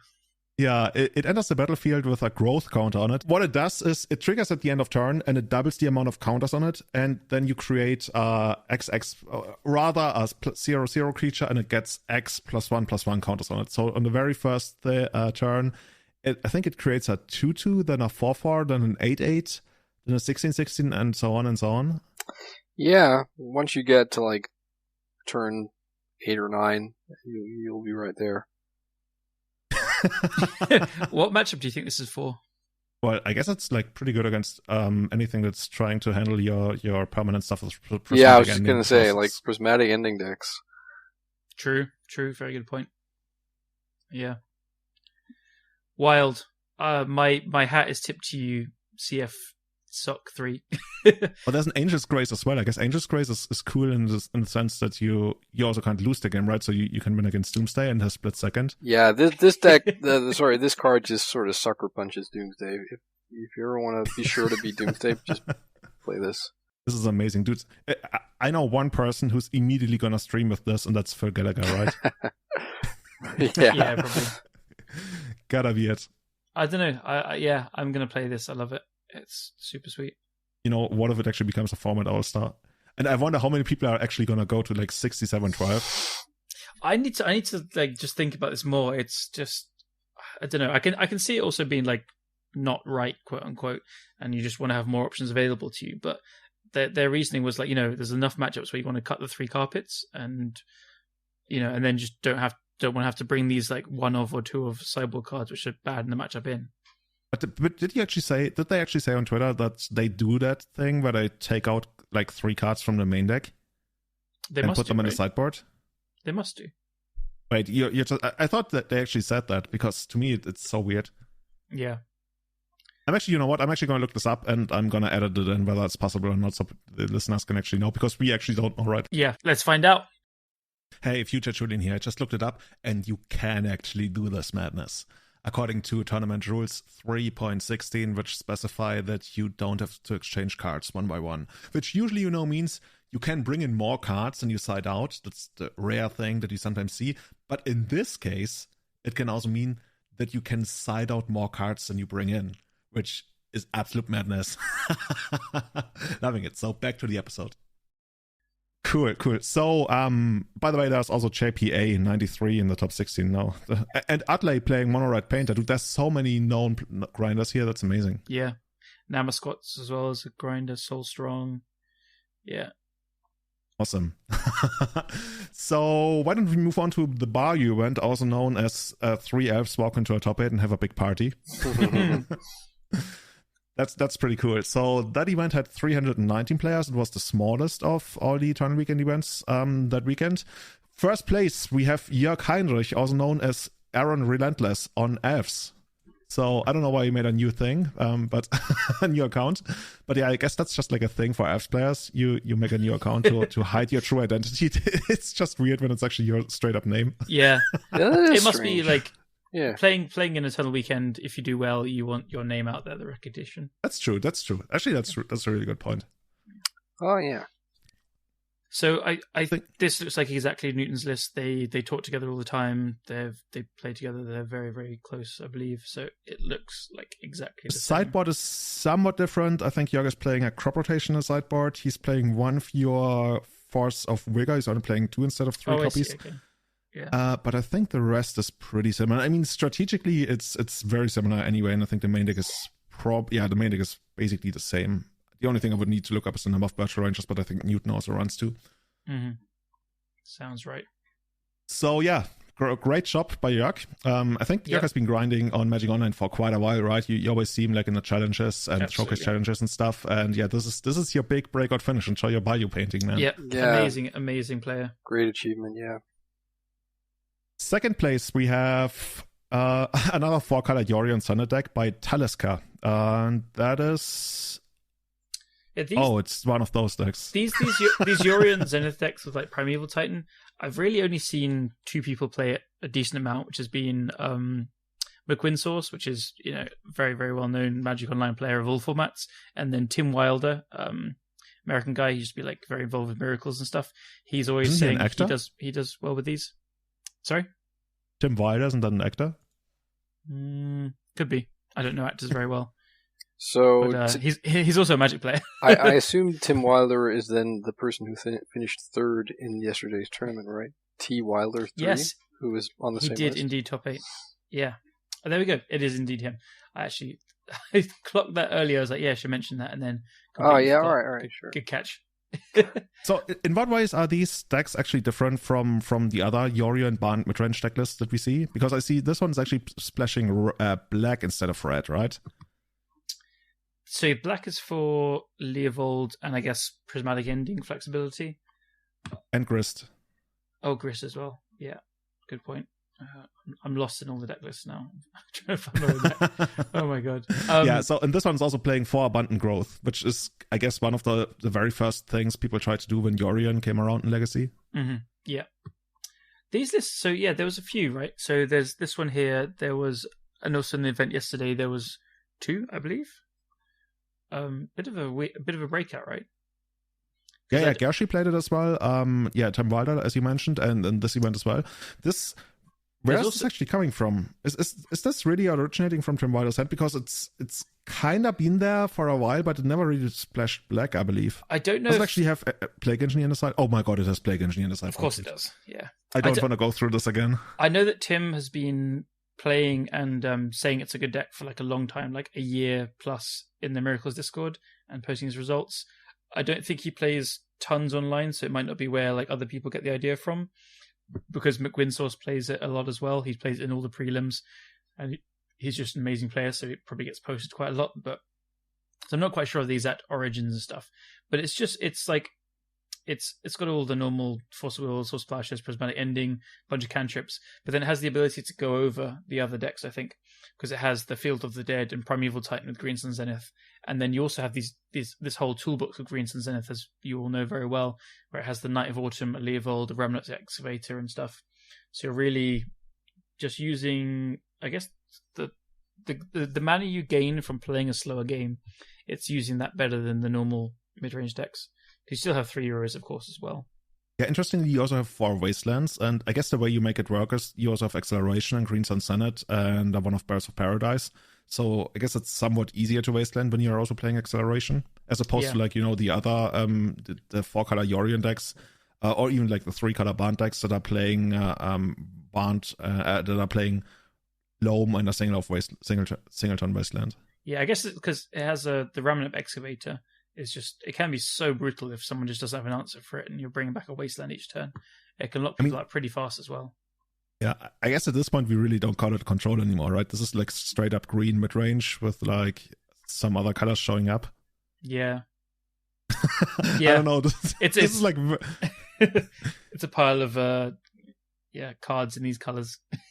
So I faced this deck twice in the tournament yesterday, and I definitely had a hard time sort of gaming against it, just because it's not, I don't know, it doesn't work like a control deck, right? I think you're right in saying that it's more like a mid-range deck.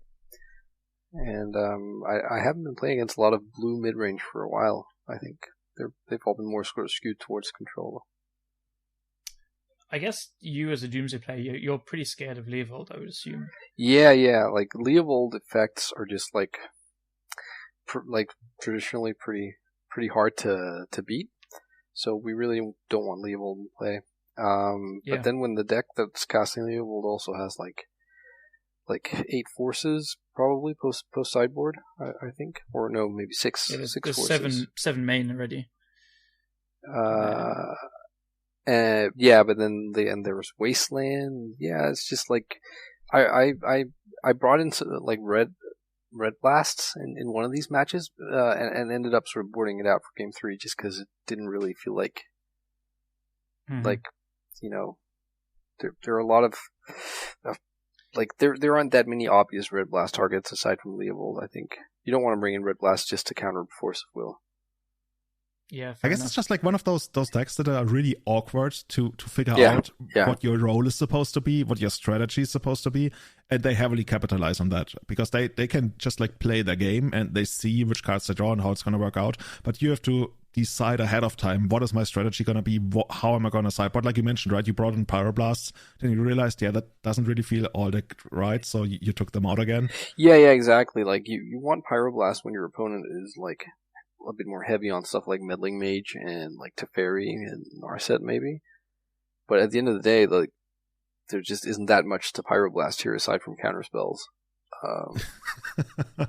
It is literally counterspells or the Leovold, but they're going to be getting it with Green Sun Zenith, right? So it's kind of not even a good trade. It's something you have to do, and you're probably just hoping to daze the Green Sun, I would assume. Yeah. Oh, dude, that's actually so annoying. When you know you won't even be able to Pyroblast the Senate, and then you get the 2-for-1 on killing the Leo. Oh my god. Mm-hmm. It's like it's annoying to play against. It is very annoying. Yeah. I think it's pretty good. It's one of these ones where I don't know. It doesn't look very powerful, but it just it wins the games by having these toolboxes, which is funny to say for a Yorion deck, but it really does. Actually, Green Sun Zenith is amazing with a Yorion because it does give you this added reliable ways of finding your bullets and stuff, and finding your auras when you need to, whatever. And Grist is just also amazing. Green Sun Zenith, as we'll know. Yeah. I could definitely see the mid-range problem affecting this deck pretty badly, though. Drawing the wrong side of your deck, drawing the wrong lands, too many cantrips, not enough, and stuff. But look, I haven't played enough of these players, and it did pretty well this weekend. So, yeah, it's probably a deck to look out for. Yeah, it's funny. Like if you look at this Urion deck, and then like Death and Taxus Urion and Esper Vial, they were all like tutor decks, right? So you got Green Sun Zenith, and you got like Recruiter and the other ones. Yeah, I think you could just kind of need that if you want to play 80 cards, or it's at least sort of there's a benefit. Yeah, very much agree. Yeah. Moving on in semi-finalist, Callum, you predicted this, right? We got Anorak. Anorak does NZD on Magic Online in fourth place, playing his, I guess, trademark deck at this point, Barn Expressive Iteration. So four color Barn sounds weird, but I guess most people will know what it is. It's a Barn deck that splashes red for Expressive Iteration and Pyroblast, and I see also is it Staticaster and a Meltdown in the sideboard. Yeah, Meltdown is another big card in the format now. So yeah, this list looks pretty I'd call it like he's probably mostly splashing for the blasts. Iteration as a tour is saying that like it's a great card, but the deck might not necessarily need it. But like blasts are just. Whenever I watch him stream and he plays something without blasts, he's always just like, God, I feel so naked. This is horrible. Yeah. Yeah. I heard him talk a little bit about the list on the stream when he streamed on Sunday, and one of the big changes is he doesn't have Terminus at all anymore, and that's why I said he's slowly turning into the scariest version of himself there could ever be as a legacy player, because now he's really given up on Terminus and that stuff, and he's fully committed to playing the most powerful deck he can. And yeah, we have a Hull Breacher in the main deck. I think that's something he previously didn't have. We have another Hull Breacher in the sideboard. That's just like such an amazing card. Yeah, I've very, very often seen like 2 or 3 endurance, but now there's like 1 Snapcaster Mage, 1 endurance, 1 Hull Breacher, and I think it's very often 3 Uro as well. So I haven't been watching enough streams to see where he's been doing the tinkering, but there's some changes there. I also saw something that's really important here is never try to get rid of your Uros, or rather try to play around Surgical Extraction as much as you can, because like I've been watching that Sunday event from his perspective, and he would often literally just like not cast Uro when it would go to the graveyard when he couldn't protect it from a Surgical Extraction, even though he had all the mana to do it, because it's just like such a big thing that you may never have your Uro Surgical Extraction. Mm-hmm. Yeah, it's a good play. Because I guess he does have some win conditions, but yeah, not many. I saw him do some filthy things with all the Wastelands. There's 2 main one side and then 1 Life from the Loam. That's all you need. Yeah. So he played against Post, and then he was just like, it was looking really bad. The opponent was going to untap with loads of mana, and then the Sylvan Library finds like the Loam on the 3rd card, and he has like Wasteland and then Uro going. So he gets to like Wasteland 3 or 4 times in a turn or something ridiculous. Jeez. Yeah, Sylvan Library, not so secretly, is the big glue that holds the deck together, right? People talk about Brainstorm and everything, but Sylvan Library really makes or breaks this deck. Like Sylvan Libraries, especially against like a lot of mid-range mirrors, this is just like your straight up game plan. And I guess in that sense, it also makes sense to add like more Hull Breachers, also like to have more stuff against elves, which is like otherwise the troublesome matchup with this configuration, I would guess. I guess the ideas at Staticasters really help after sideboarding. Yeah. And yeah, that's by the way, I've seen him do stuff where he went dress down and then he chase bounced the Progenitus. That's so nice. That's great. I thought Sylvan Library was supposed to like not be that good anymore with Prismatic Ending, but I guess not. I guess it's one of these. It's similar to Ragavan, where it's just like you need to have your Prismatic Ending for 2 mana against my 2 mana thing on curve. Otherwise, you get the advantage straight away. Yeah, and it's very much worth it to fight over it, right? If you get it down, and it's also like awkward for them if you get it down and they fight over it. Do they want to force it because it's like a weird spot for them when you have the second copy? Sure. Whereas if they let it resolve, the second copy is rather useless for a while until you find a Brainstorm. So yeah, I thought I hated these kind of decks, but the more I think about it, the more I kind of like it. Like, I like it when there's lots of strategic depth to our deck, and this one really has it. Like, it's really teched out, right? It's also only playing like 2 expressive iterations, so I guess that's just like not more room. And almost every card's a role player, right? And that's kind of cool. This is Dress Down plays the weird role as Terminus, because I think if people are not going super wide, you can overpower it with just like, you already have Prismatic Ending and Source of Plowshares as the obvious spot removal, but then Uro very quickly takes over boards if they don't present too much. And then Dress Down is like, the only decks that are going wide really are with Urza Saga or Elves, and then I think Elves is probably quite good against this game 1. You need to find your Hull Breacher. I did see him beat it some game 1s, like it definitely happens, but Dress Down just plays so many roles and is so effective. And yeah, as I said, Urza Saga is the way to go wide against these control decks often, and it just very cleanly answers that. So if we ever get to a point where Delver becomes like more reliably 3 colors again, if this is control and that Delver is 3 colors, isn't the format ripe for like Blood Moon to make a triumphant comeback? Could be. Yeah, I don't know. Yeah. Well, there was some reason why I think. Yeah, I've liked Blood Moon and Painter, but then I liked Urza Saga and Painter as well. And then the other decks is like Blood Moon is good, but then Chalice is not great. So where does Blood Moon go? Kind of question. Yeah, good point. But you're right, though. I think there was a time when I played Blood Elves. It was one of the worst iterations of elves I ever created. I've seen that. The idea was very simple. You could accelerate in the first turn and splash Blood Moon in the second turn, but it was horrible. It was really bad. Actually, the other point against Blood Moon right now is Ragavan just makes it look really, really silly. Yeah, that's true. Because you just dash it and then you have mana and yeah. Yeah. True. In speaking of elves, we have another elves list, Maraxus of NL. I think that's actually PVDH. Help me out. Not Peter van der Ham. Peter van der Ham, exactly. Mm-hmm. It is him indeed. He grabbed Newton's list, he said, he made it slightly worse, he said. He cut all the Once Upon a Times. Rightfully, though, added a land, because if you cut 3 Once Upon a Times from elves, you definitely gotta go up a land. And yeah, that looks otherwise pretty similar. We removed our Force of Vigor for a Reclamation Sage to get that continuous removal, I guess. And oh yeah, he's running 2 Quirion Range. Yeah, okay, he actually changed it quite a bit.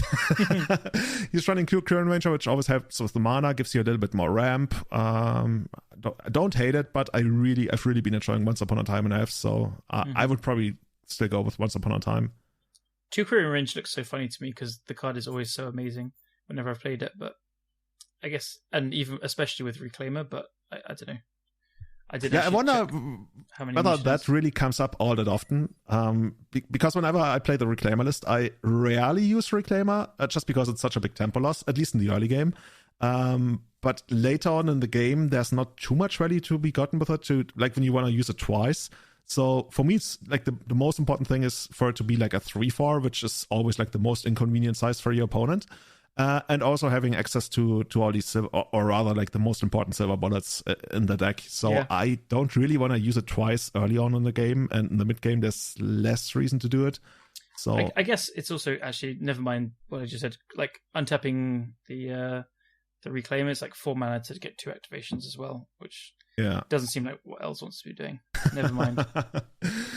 But yeah, he did really well with it. And now here comes my pick for winning the event. And so we both got kind of right. You picked Anorak in the semifinals. I picked into play Mr. Tony. Murata. Which of the many Legacy Tonys is? Tony Murata? Awesome. Yeah.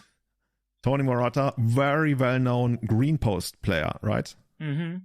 Yep, you called it. So Anorak's slightly above him, so I'm going to take my win over you, Julian. But yeah, you got it. Yeah, no, good call as well. He's a master, as we've said quite a few times in the cast. So great to see him there. Like, not surprising to his credit. I love the sideboard, by the way. This is the most straight up sideboard you could imagine. 4 off, 4 off, 4 off, 3 off. In my head, I was thinking, when does Julian mention this? How much he likes it? I just love it. Like he really knows which cards are good and what your deck needs, like which kind of help you need afterwards. You need help against fast combo, you need help against anything tempo-y, you need help against the graveyard, and you need help against like all these artifact decks running around. And that's what you got, and that's amazing. And I'm loving it. Do you want to say what the cards are? Oh yeah. They are Mindbreak Trap, Carpet of Flowers, Force of Vigor, probably 3 of the best sideboard cards at what they do in the entire format, and 3 of Endurance. I would guess, there's Endurance in the main deck. So after sideboarding, you're also going to have 4 Endurance. Yeah. I love this way of thinking about stuff. Yeah, it is the way that decks like this need to go. Like, he does have a lot of kind of utility in the mana base with the Expedition maps and crop rotations and stuff, and the Elvish Reclaimers. But lands don't do everything sometimes. Like, I know I'm going to have the lands players out there say, whoa, what are you talking about? But, there's, especially against combo decks, you do need these Mindbreak Traps. And they are cards where, like, there's decks out there which make you just have it turn 1 or turn 2. And they know against these Green Post decks that Like they could be playing My Road Traps, they could be playing like Sphere of Resistance as something they sometimes play or whatever. So they're not quite 100% sure what's coming. So against these slower decks, they do just go for it very often. So I can see these free spells being super clutch. Definitely. And moving on, we in the quarterfinals we got Fluffy21 playing one of the more traditional elves lists, and he brought back the Scavenging Ooze. Dude, I love the card so much. Every time I cut it from elves, I get into situations where I have to like send it to get Ooze, and it's just not there, and it feels like a part of yours missing. It's, by the way, I'm pretty sure Fluffy21 is the guy who won the Swedish event we did last time.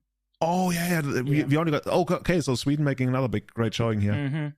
I've forgotten your name, I'm afraid, but the vintage master as well. Gotta teach me about vintage, dude. By the way, are you gonna play in vintage Eternal Masters? Eternal Weekend? Good question. I didn't even think about it till you just said it now. I'm about to move into a new flat. I got some keys for a new flat this morning, so I'll probably be busy with that. But I'll see if I can find some time. I guess that's a really good reason not to. Yes. Yeah. And Martin, are you gonna be playing Doomsday? I consider it, but there's no way in hell I'm playing this Sunday event again and like pulling in another all-nighter. Today I've been completely wrecked. So it would have to be Saturday, and I don't think that's gonna fit in with the family plans. So perfect. So it's basically just like me going straight to the top 8. I've also just looked at my calendar, and I'm going on a beer mile thing on Saturday afternoon, so I don't think I'll be in a good state to do it. I don't even know what that is, but have fun. You go to a pub, drink beer. You go to another pub, you drink beer, and then you do it like a pub crawl. Exactly. Yeah. Oh, okay. So it's all on you, Julian. You need to hoist up us three. Yeah, I just went like 2-3 in a league, so I'm basically like all ready to take down the event, right? You're gonna play shops? Well, I played shops in the league, but then I got destroyed by Thalia, and that wasn't fun. So we will see. It's probably gonna be shops or some kind of blue tinker deck. Fair enough. So yeah, this is. Oh yeah, we got 2 more players on top. We got Squid War on 8cast. Taking a quick look at that, there's 2 Lines of Diamond and 2 Echo of Eons. That's the thing, right? That you already mentioned. It goes in and out of the deck. It's not always there. Yep. Otherwise, everything else looks pretty normal for it. Gotta love those Torprobs. Hey, Martin. Yeah, get them in there. Look, that deck is just not. That was my only loss in the Swiss as well. It's also kind of like I'm unfamiliar playing against it because it has usurped the old Karn's Echo deck, I think. Pretty much. Yeah. So I don't know. Like Chalice of the Void. It doesn't have Karn, is that right? Or am I just not seeing him? It doesn't have Karn, no. It doesn't have Karn. Okay, that's at least something. But Force of Will, Chalice. I don't know. It's not the combo player's favorite sort of mishmash of cards. No, I can see that, yeah. And then rounding up the top 8, we have Scarlet Storms playing another, I think, pretty straight up version of Blue Red Delver, also having the Pyroblast in the main. Yeah, that's the thing now. Yep, two Delvers. Yeah. Is there anything else in the top 16? I guess in 15th place we see the Deity. I've been somewhat vocal about how I think Dredge could actually be really good. Obviously, endurance is a problem, but other than that, you don't really see that much dedicated graveyard hate. I don't know. I know the Daddy in real life, and he's just like when it's sort of... Okay, where is this going now? Actually, before going into that, the best thing. This was pre-COVID at one of our London events. I didn't know he was there. He came up to me. He's like, "Hey, are you white faces like MTG stuff?" It's like, "Yeah. Who are you?" He's like, "I'm the Daddy." Best introduction. That's such a bold nickname. Yeah. So he top 8'd he came to an event a few months ago and he top 8'd and he was just like, Dredge, it's what I have. I love it, but it's so bad against endurance. I don't think he thinks it's very good, but I think endurance. Does endurance actually target? Can you get around endurance with Ladin of Sanctity? Yeah, I haven't looked at his list yet, but I believe he plays 2. He told me in this event he played 3 copies. Okay, that'll be it. Yeah, he says that's how he tries to beat it. Yeah, I guess if you get those down, but in that case I would probably straight up play 4 and then try to smash all the control decks. The problem is you can lose game 1s is the problem, and then you can you're not supposed to stretch. Yeah, exactly. I guess, and then I can see that if you have to win 2 sideboard games, even if you have the the ley line. Sometimes it's like sometimes your action just gets forced and you have a bad time, and yeah. If I can chime in on that as another combo deck that is somewhat soft to endurance, there aren't that many endurances in the main decks right now. I think people have dialed down a bit, so that's something. That's a fair point. Like we did see Anorak with just one. Yeah, that is fair. So I could see Dredge have its like one weekend soon. It does well, and then people are like, all right, get this shit out of here. 3 endurances again, and then back on with life. We do have D&T in 9th with the Maul of the Skyclaves, which we talked about before. Same player from the Italian Four Seasons big event, MM17. That's interesting. Yeah, Dark Texas overall didn't have the best showing this weekend, right? I think it also has one of the lowest win percentages, at least on this weekend. Yeah. At, let me check, 47%. I mean, yeah, it's not great. Like the best deck percentage-wise is Green-White Depth at 49, which is actually like pretty insane, right? That's almost 60% win percentage for that kind of deck. Mm-hmm. All the other ones are hovering between like 49 and 53. Right. I gotta say, I don't have the how did the blue-red Saga deck do? Because I'm going to call myself an idiot here. Because I was just like hyping up, like this is the deck to play. This is going to be good. Suma deck. And yeah, and there's nothing. So in the numbers that were delivered to us, I think it's looped in with blue-red Delver, so we can't really tell. Blue-red Delver has like a win percentage of 53. So if somebody wanted to go into the Voirod XP legacy data collection thing and check it out, you could probably like figure that out, but there's none of them in any of these top 16s. So my prediction is a bit of a flop, to put it lightly. Happens. Indeed. So moving forward, we have one more event. We have the Sylvan Library event, by far the biggest event of the weekend. 554 players. Like this was the event that was at a somewhat convenient time for Europe, at least, unless you made top 8, then it got really ugly. Really good for most of America and rather bad, pretty unplayable for most people in East Asia. So looking at the results, we already teased it, right? We got Billy Mitchell, Bad Luck Bandit of the Dark Depths podcast, first place, Blue-Red Delver. Second place, we have Martin, Doomsday. Hey. Martin, how do you look back at this event? Obviously, right, when you came out of it, were you like mostly bummed that you lost? I guess that's one of the stupidest questions I can ask, right? It was not a great feeling, but like when you look at it now with like a day afterwards, how do you feel about this? I feel great. Obviously sucks to lose the finals. I even won. I had picked up that my opponent was very likely on Blue-Red Delver. So, and that's sort of like the bogey matchup for me. And I had only faced Delver once in the Swiss, so I did kind of feel like I was probably due some matchup sort of correcting.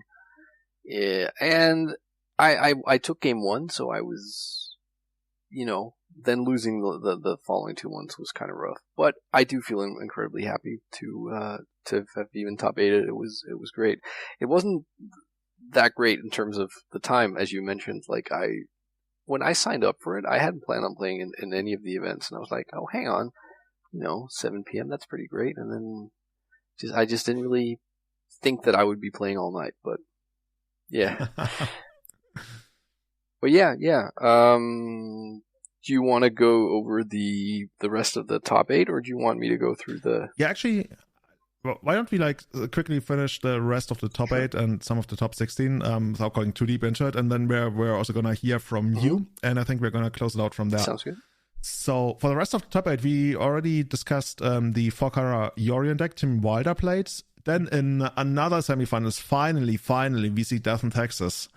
And this, of course, is the Yorion variant running no sagas. That's one of the things that XJ Cloud talked about on his article on Min-Max blog. You can either run sagas, or if you don't, then you can run stuff, like Field of Ruin, which is going to give you access to a little bit more disruption on the opponent's mana base.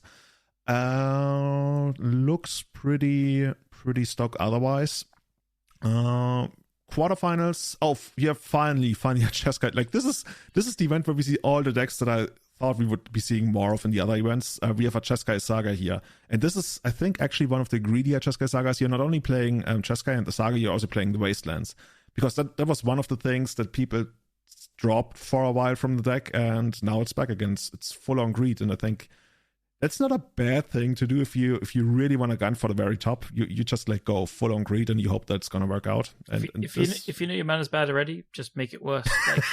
Like, I'm not even saying that as a joke. I like it as well. Yeah. Then we have Gershi playing another. I think that's Immanuel Gershenson, like retired pro, selective pro. You don't really know how it works in Magic. On 4-color Yori and Sonnet. Then we have Herr Gevatter on 8-cast, and we have Buraran on another Blue-Red Delver. So otherwise, yeah, this is what I imagined most of the top 8 to look like. If somebody had asked me, maybe I would have put like an Elves in there. I certainly didn't see the 4-color Yori and Sonnet deck coming. Yeah, so like I didn't actually count up each one, but just from this discussion go over, it seemed like the 4-color Zenith deck and Elves and 8-cast were like the biggest winners of, well, like most top 8ing decks, right? I think Blue Red Delver, yeah. Oh, Did yeah. you mention that? In my head, that one's just like number one already, and I'm just not even thinking about it. Yeah. Yeah. You're not even counting that, right? After that one. Yeah. Interestingly, I think Jack's actually... no, it was Nathan... What's his last name again? Nathan Lippitz. Lippitz, sorry. Yeah. He ran the numbers, and turns out of all the combo decks in the format, Oops All Spells was actually the most successful combo deck. Yeah. And we have that in 9th place. Win percentage-wise. So that's that. Then we have 4-color Loam Control. Oh yeah, Bosch and Roll. These things are getting out of control, seriously. Like everybody's just like throwing Loam and a Wasteland together, and all of a sudden like everything changes. Yeah, this one, he said on Twitter, this one came from Jeff White, Pokemoki, and he's got like 2 Witherbloom commands, and I do like this card. It's just nice to kind of just rebuy Wastelands and stuff. Well, if you look at Bosch and Roll's sideboard, it's like the exact opposite of Tony Murata's, right? Yes. It so is. It's like 13 one-offs and 2 Plague Engineers. Dude, if that card ever comes back into format, seriously, just like don't let it happen. Like it's kind of almost scary how little like black is actually represented. In all, like I guess Doomsday, but I'm never really like fully counting black as a color in like combo decks, because it's more like utility and not like fat, as in like, this is what black stands for, unless you like Black Soul and Legacy's acceleration. Right. That's not really it to me. Yeah, no, I see what you mean. Just reading this, guys. Martin, have you ever lost to Witherbloom command targeting you? I have not had the displeasure yet. The pleasure? I'm sure I will. Cool. I didn't realize it's a target player mills 3 cards. That's cool. Oh, cool. So it's then we these have lists, man. Then we have the company deck. To... Are you looking at that one as well? No, I'm still looking at the 4-color Loam Control deck and trying to say anything witty about it, but it's really just, I can't call it a good stuff deck, because obviously it's not just like throwing a bunch of great cards into a single deck and call it a day. Mm-hmm. It's all of these 4 or 5 color kind of like mid-range to control-ish decks, like they have engines inside them, and they do have like game plans worked out, but they kind of come together and all look fairly similar. Like we have seen this like Life from the Loam start to be picked up in a lot of them, depending on like, so this one is leading on Baleful Strix, and with the Bloom Command is the Black Splash, which is like quite different to Anurag's Expressive Iterations in the main and Pyroblast in the sideboard. So they all have like ways that they're planning to play other different matchups, but at the end of the day, they are an Uro plus removal control deck with forces and stuff. They just have different ways of going about like instigating that plan, I think. Yeah. I feel like the more Loams we see in the formats, the more we should see some kind of like combo. I don't know. That's where Martin comes in. He's the good guy here.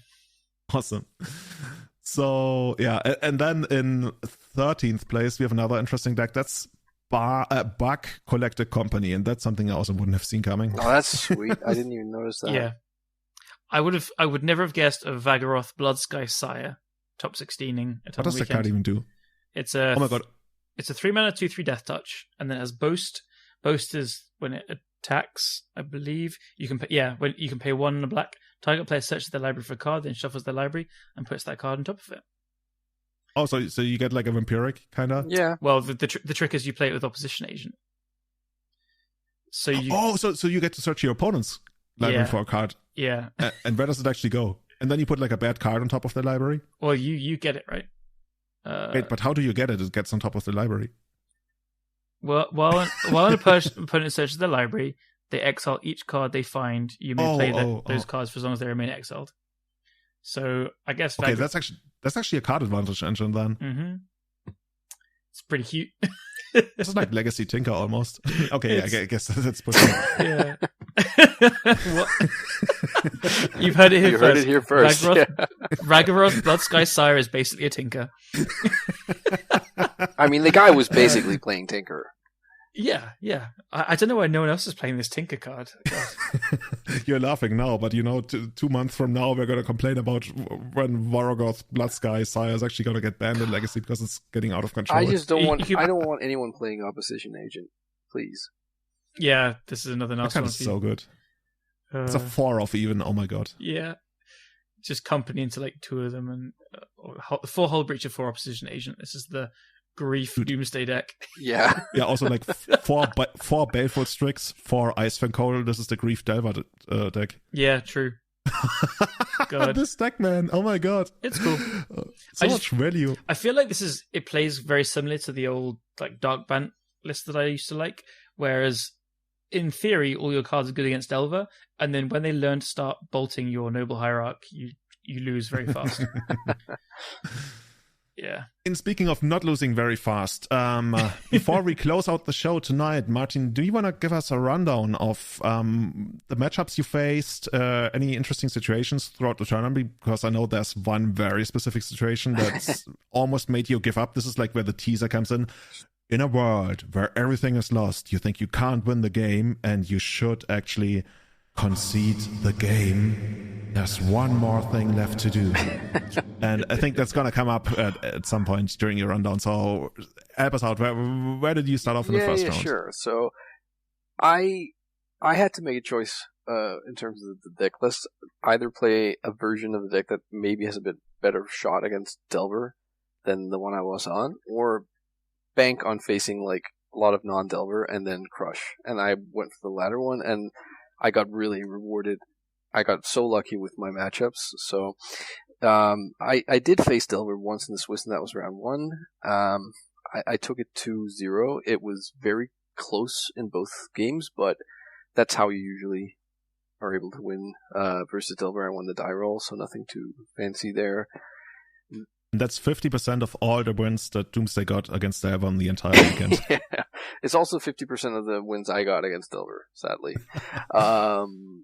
So round 2, I faced lands, and this is where what you were referring to happened. I won game 1, pretty straightforward. Then game 2, I end up in like turn 3 or 4 where my opponent puts Torpor Orb on the stack, and I am fresh out of Force of Will, and I didn't have any way to remove Torpor Orb in my 75 if it ever resolved. And usually that means that you lose the game effectively, because you need the trigger from Thassa, obviously. And I almost conceded, but then I thought, well, I mean, that was all they had. They had like 3 lands and Mox Diamond, and then the orb. And I had Doomsday in my hand, and like some cantrips, and like 3 lands in play. And people already know where this is going, I think. So yeah, no, I thought, all right, well, I mean, okay, we're playing in a serious tournament here. I don't have to concede. So I untap, I cantrip a few times, and I'm able to cast Doomsday, and I make a pile that has double Street Wraith, a Dark Ritual, a Force of Negation, and a Doomsday. And I ended up like resolving both Street Wraiths in the course of a couple of turns, and then just like beating down from 20, and all the while thinking, just don't draw anything, don't draw Dark Depths, because they had stage in play, and they just didn't. I had to cast the Doomsday, that was the last card in the pile, one more time, because otherwise I would have decked. And I just could not believe it. And it was at that point that I got the feeling that something special might happen today. When that happens in round 2, you get a big confidence boost. So that's like the Doomsday special is when you get to actually win with Street Wraith beatdown. It happens very rarely, but when it does, it's beautiful. Yeah, it's almost like a rite of passage, right? If you really want to be a Doomsdayer, you at least gotta win with just like straight up beat down once. Yeah, no, exactly. That was. I think this is even more special because you had to Doomsday for them, and then Doomsday to not deck. It's just amazing. Yeah. I heard you like Doomsday, so we put Doomsday into Doomsday, so you can Doomsday after you Doomsday. Yes, exactly. You know what? In terms of like quote unquote big brain or weird off the wall Doomsday piles, that putting Doomsday in your pile to ensure that if something goes wrong, you're able to go again is actually that sometimes comes up, and I think it probably could come up more than it does for me because I don't think about it often enough. But anyways, so then I faced Death and Taxes twice and beat them both times pretty handily. I faced I named Bant Miracles, but it was Wash and Roll. It was that bug Four color, yeah, exactly. Bug, yeah. And beat that as well. Faced Death and Taxes for a third time. My opponent mulligan to 3, lost, then mulligan to 4, and lost. That was insane. On their mull to 4 in game 2, they actually archive trapped me at post Doomsday. Now I can see where the molds come from. Yeah, exactly. I was able to. I had a force, so didn't lose to it, but that was not on my radar at all. And I did think that is Doomsday really that prevalent that mono white starts playing that, because does it do anything against anything else? So somebody went 7-3 playing Merfolk, and he actually said on Twitter that he thinks Merfolk is way better than 7-3. Like, he's very, very high on his list. And he also played 2 copies of Archive Trap. And I was trying to imagine which other matchups that could ever come up in, because as a singleton card just to get Doomsday, you might as well run Extract or something like that. Like, yeah. So I'm not sure. Yeah, I don't know either. But yeah, that was interesting. I then faced the Oops All Spells player that finished 9th, BYVCI. I don't know how to pronounce that. And that was, I think, like, playing a deck like that is always a little bit scary. But we got there 2-1. I then faced Black Red Reanimator in round 8, and I just got so incredibly lucky in game 2. It was so filthy you wouldn't believe it. It was the blind cycle into exactly days, because I didn't have a blue card for the Animate Dead. But we are all about the fifth. Tell us about it. Yeah. I'd even sided out at days, and we get to this point. So I have to. They put Animate Dead on the stack, and they have the Bristlebrand, and I just have to. I fetch, because I know the top of my deck, and I just cycle this one card in hand. It's Street Wraith, and I just hit the days. So that was I definitely got lucky there. That's the play well, get rewarded. You got to make those plays. Yeah, you gotta try, right? And I face Death and Taxes for the 4th time, and I have to say, like, I am just on a hot run against Death and Taxes, both in paper and like it's just like really, it's a really good matchup. And that was 9-0, so I was in. I just couldn't believe it. Yeah, I faced 8cast, the player that was also in the top 8. Exactly, yeah. And they pretty much just steamrolled me. They got a Chalice turn 1 in game 1. I died having not cast a spell with like 7 1-drops in my hand, and having like discarded a hand size a couple of times. So that was nice. Chalice doing the honest work. We all missed that. Yeah, exactly. Game 2 was I brought in Pyroblasts because I was sort of like that was what I used to do against the Karn Echo deck, but that deck had Narset and Hull Breacher, and this deck kind of only has Force of Will that you really realistically care about. So I think that was incorrect of me, and I ended up like blasting an Emery, but just not really. Yeah, that's not great. No, right? it isn't, and I lost then and just hoped I wouldn't face them in the top 8, and I didn't. I faced 2 of those 4-color Zenith Loam decks, and Uh-huh. at this point it's like 4 or 5 in the morning, and I was like, I was cross-eyed, and I had the most insane. I both wins were like 2-1, where I took game ones fairly sort of without problems, but then they took game 2 and then game 3. I seem to remember in both of them, but at least in one, it was just like my heart was racing. So it was like I had to beat several endurances, and I'm gonna go through my replays, see if Magic Online is kind to me and lets me do that, because it was like, okay, we've done all this dance around endurance and stuff, but if you have one more thing in your 3 cards in your hand, then I'm out. And then I think I already know what's good. Okay. Yeah, no, but and then they didn't. It was just like this long pause before the concession, and in both in both semifinals and quarterfinals, it was amazing, and that definitely didn't feel like a very comfortable matchup, but not maybe still slightly favored for Doomsday, but I'm not sure. And then for the finals, took game 1, had to keep sort of medium hands in games 2 and 3, and then Delver just runs you over. You basically need to draw like in the top like 30% of what your deck is capable of to really have a chance. I think something like that, anyways. So that's it. Getting game 1's the dagger, right? Because then you're like, okay, well, I've got game 3 on the play. Yeah, exactly. There was some mulliganing involved, but I really don't feel like I have any right to complain, because I had definitely gotten smiled on several times during the tournament. So it is what it is. Yeah. And again, amazing result. Like, thanks. I don't know if you feel the same way as what I said earlier. Like, for me, top 80 and doing well in Eternal Weekend is the part of the big prize as well. Yeah, for sure. No, I agree. Yeah.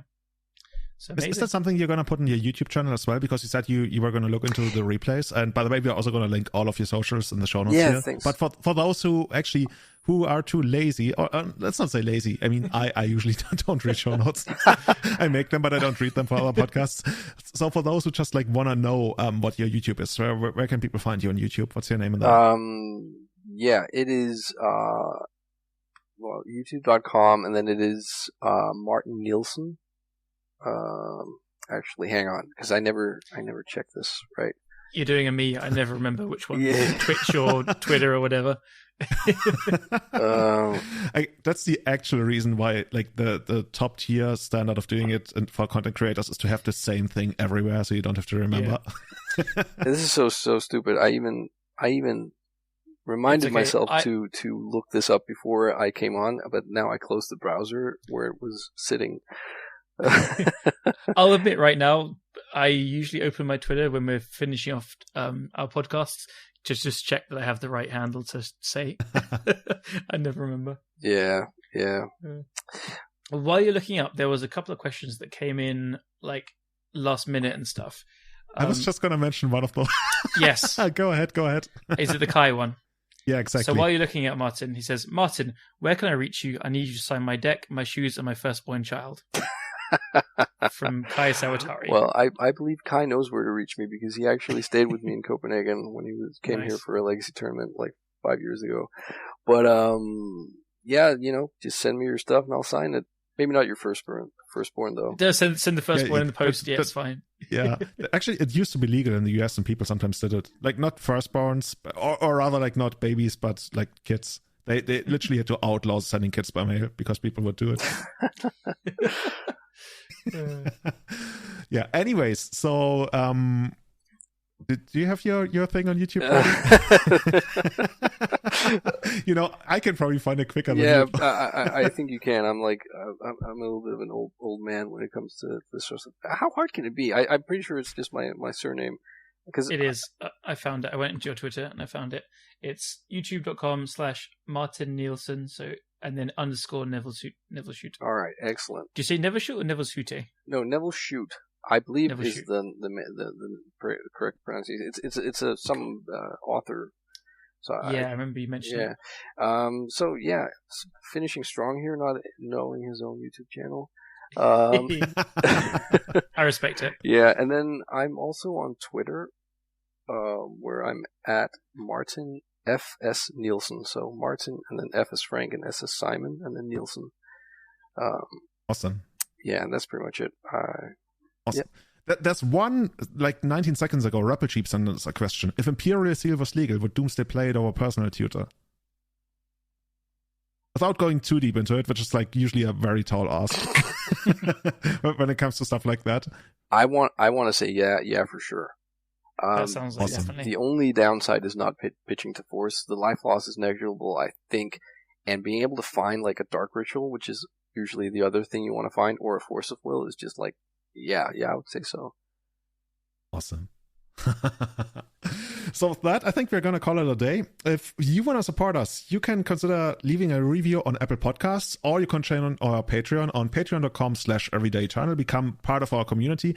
We have a lot of awesome food. Yeah, this is how you get the support, right? To tell people about the amazing food you can see in the Everyday Eternal Discord. So It's if you want to do that, most busy place, isn't it? definitely, that's greatly appreciated. If you want to follow us on social media, at EternalMTG on Twitter and Instagram, you can find me on itsjulian23 on you can find me on at itsjulian23 on Twitter and it's Julian on YouTube. And Callum, people can find you at WhiteFacesMTG on Twitter, and you don't really stream that much. I guess if you're moving to a new place, streaming is not something that's happening soon. Well, yeah, I was thinking a new place, I might do it there more. We'll see. Oh, that's amazing. Actually, if you need any help, let me know, because I would love to see more of your stuff. It's also 15 minutes down the road from work, so maybe I'll just steal the really nice microphones. That's how you do it, right? Yeah. So with that, I need all of our Patreons to tell Callum to stream, especially our Eternal Witness Patreons, Tommy Hinks, Testacular, Sebastian Holliger, Guillaume, Jake, and Severin Schwarzhuber. And on Grizzlebrand tier especially, Victor Bernatz, Bachu Butt, Scott Monroe, Jeremy Gates, Henry Korkutz, Tom Hepp, Bill Schlichting, Joel Grenahead, and Paragon Games in St. Louis. Have a great time. This is one of our longest episodes in quite a while, I believe. And we are going to see you next month when Callum has moved into Buckingham Palace. Exactly. See you. Bye-bye. Ciao, everyone. Bye.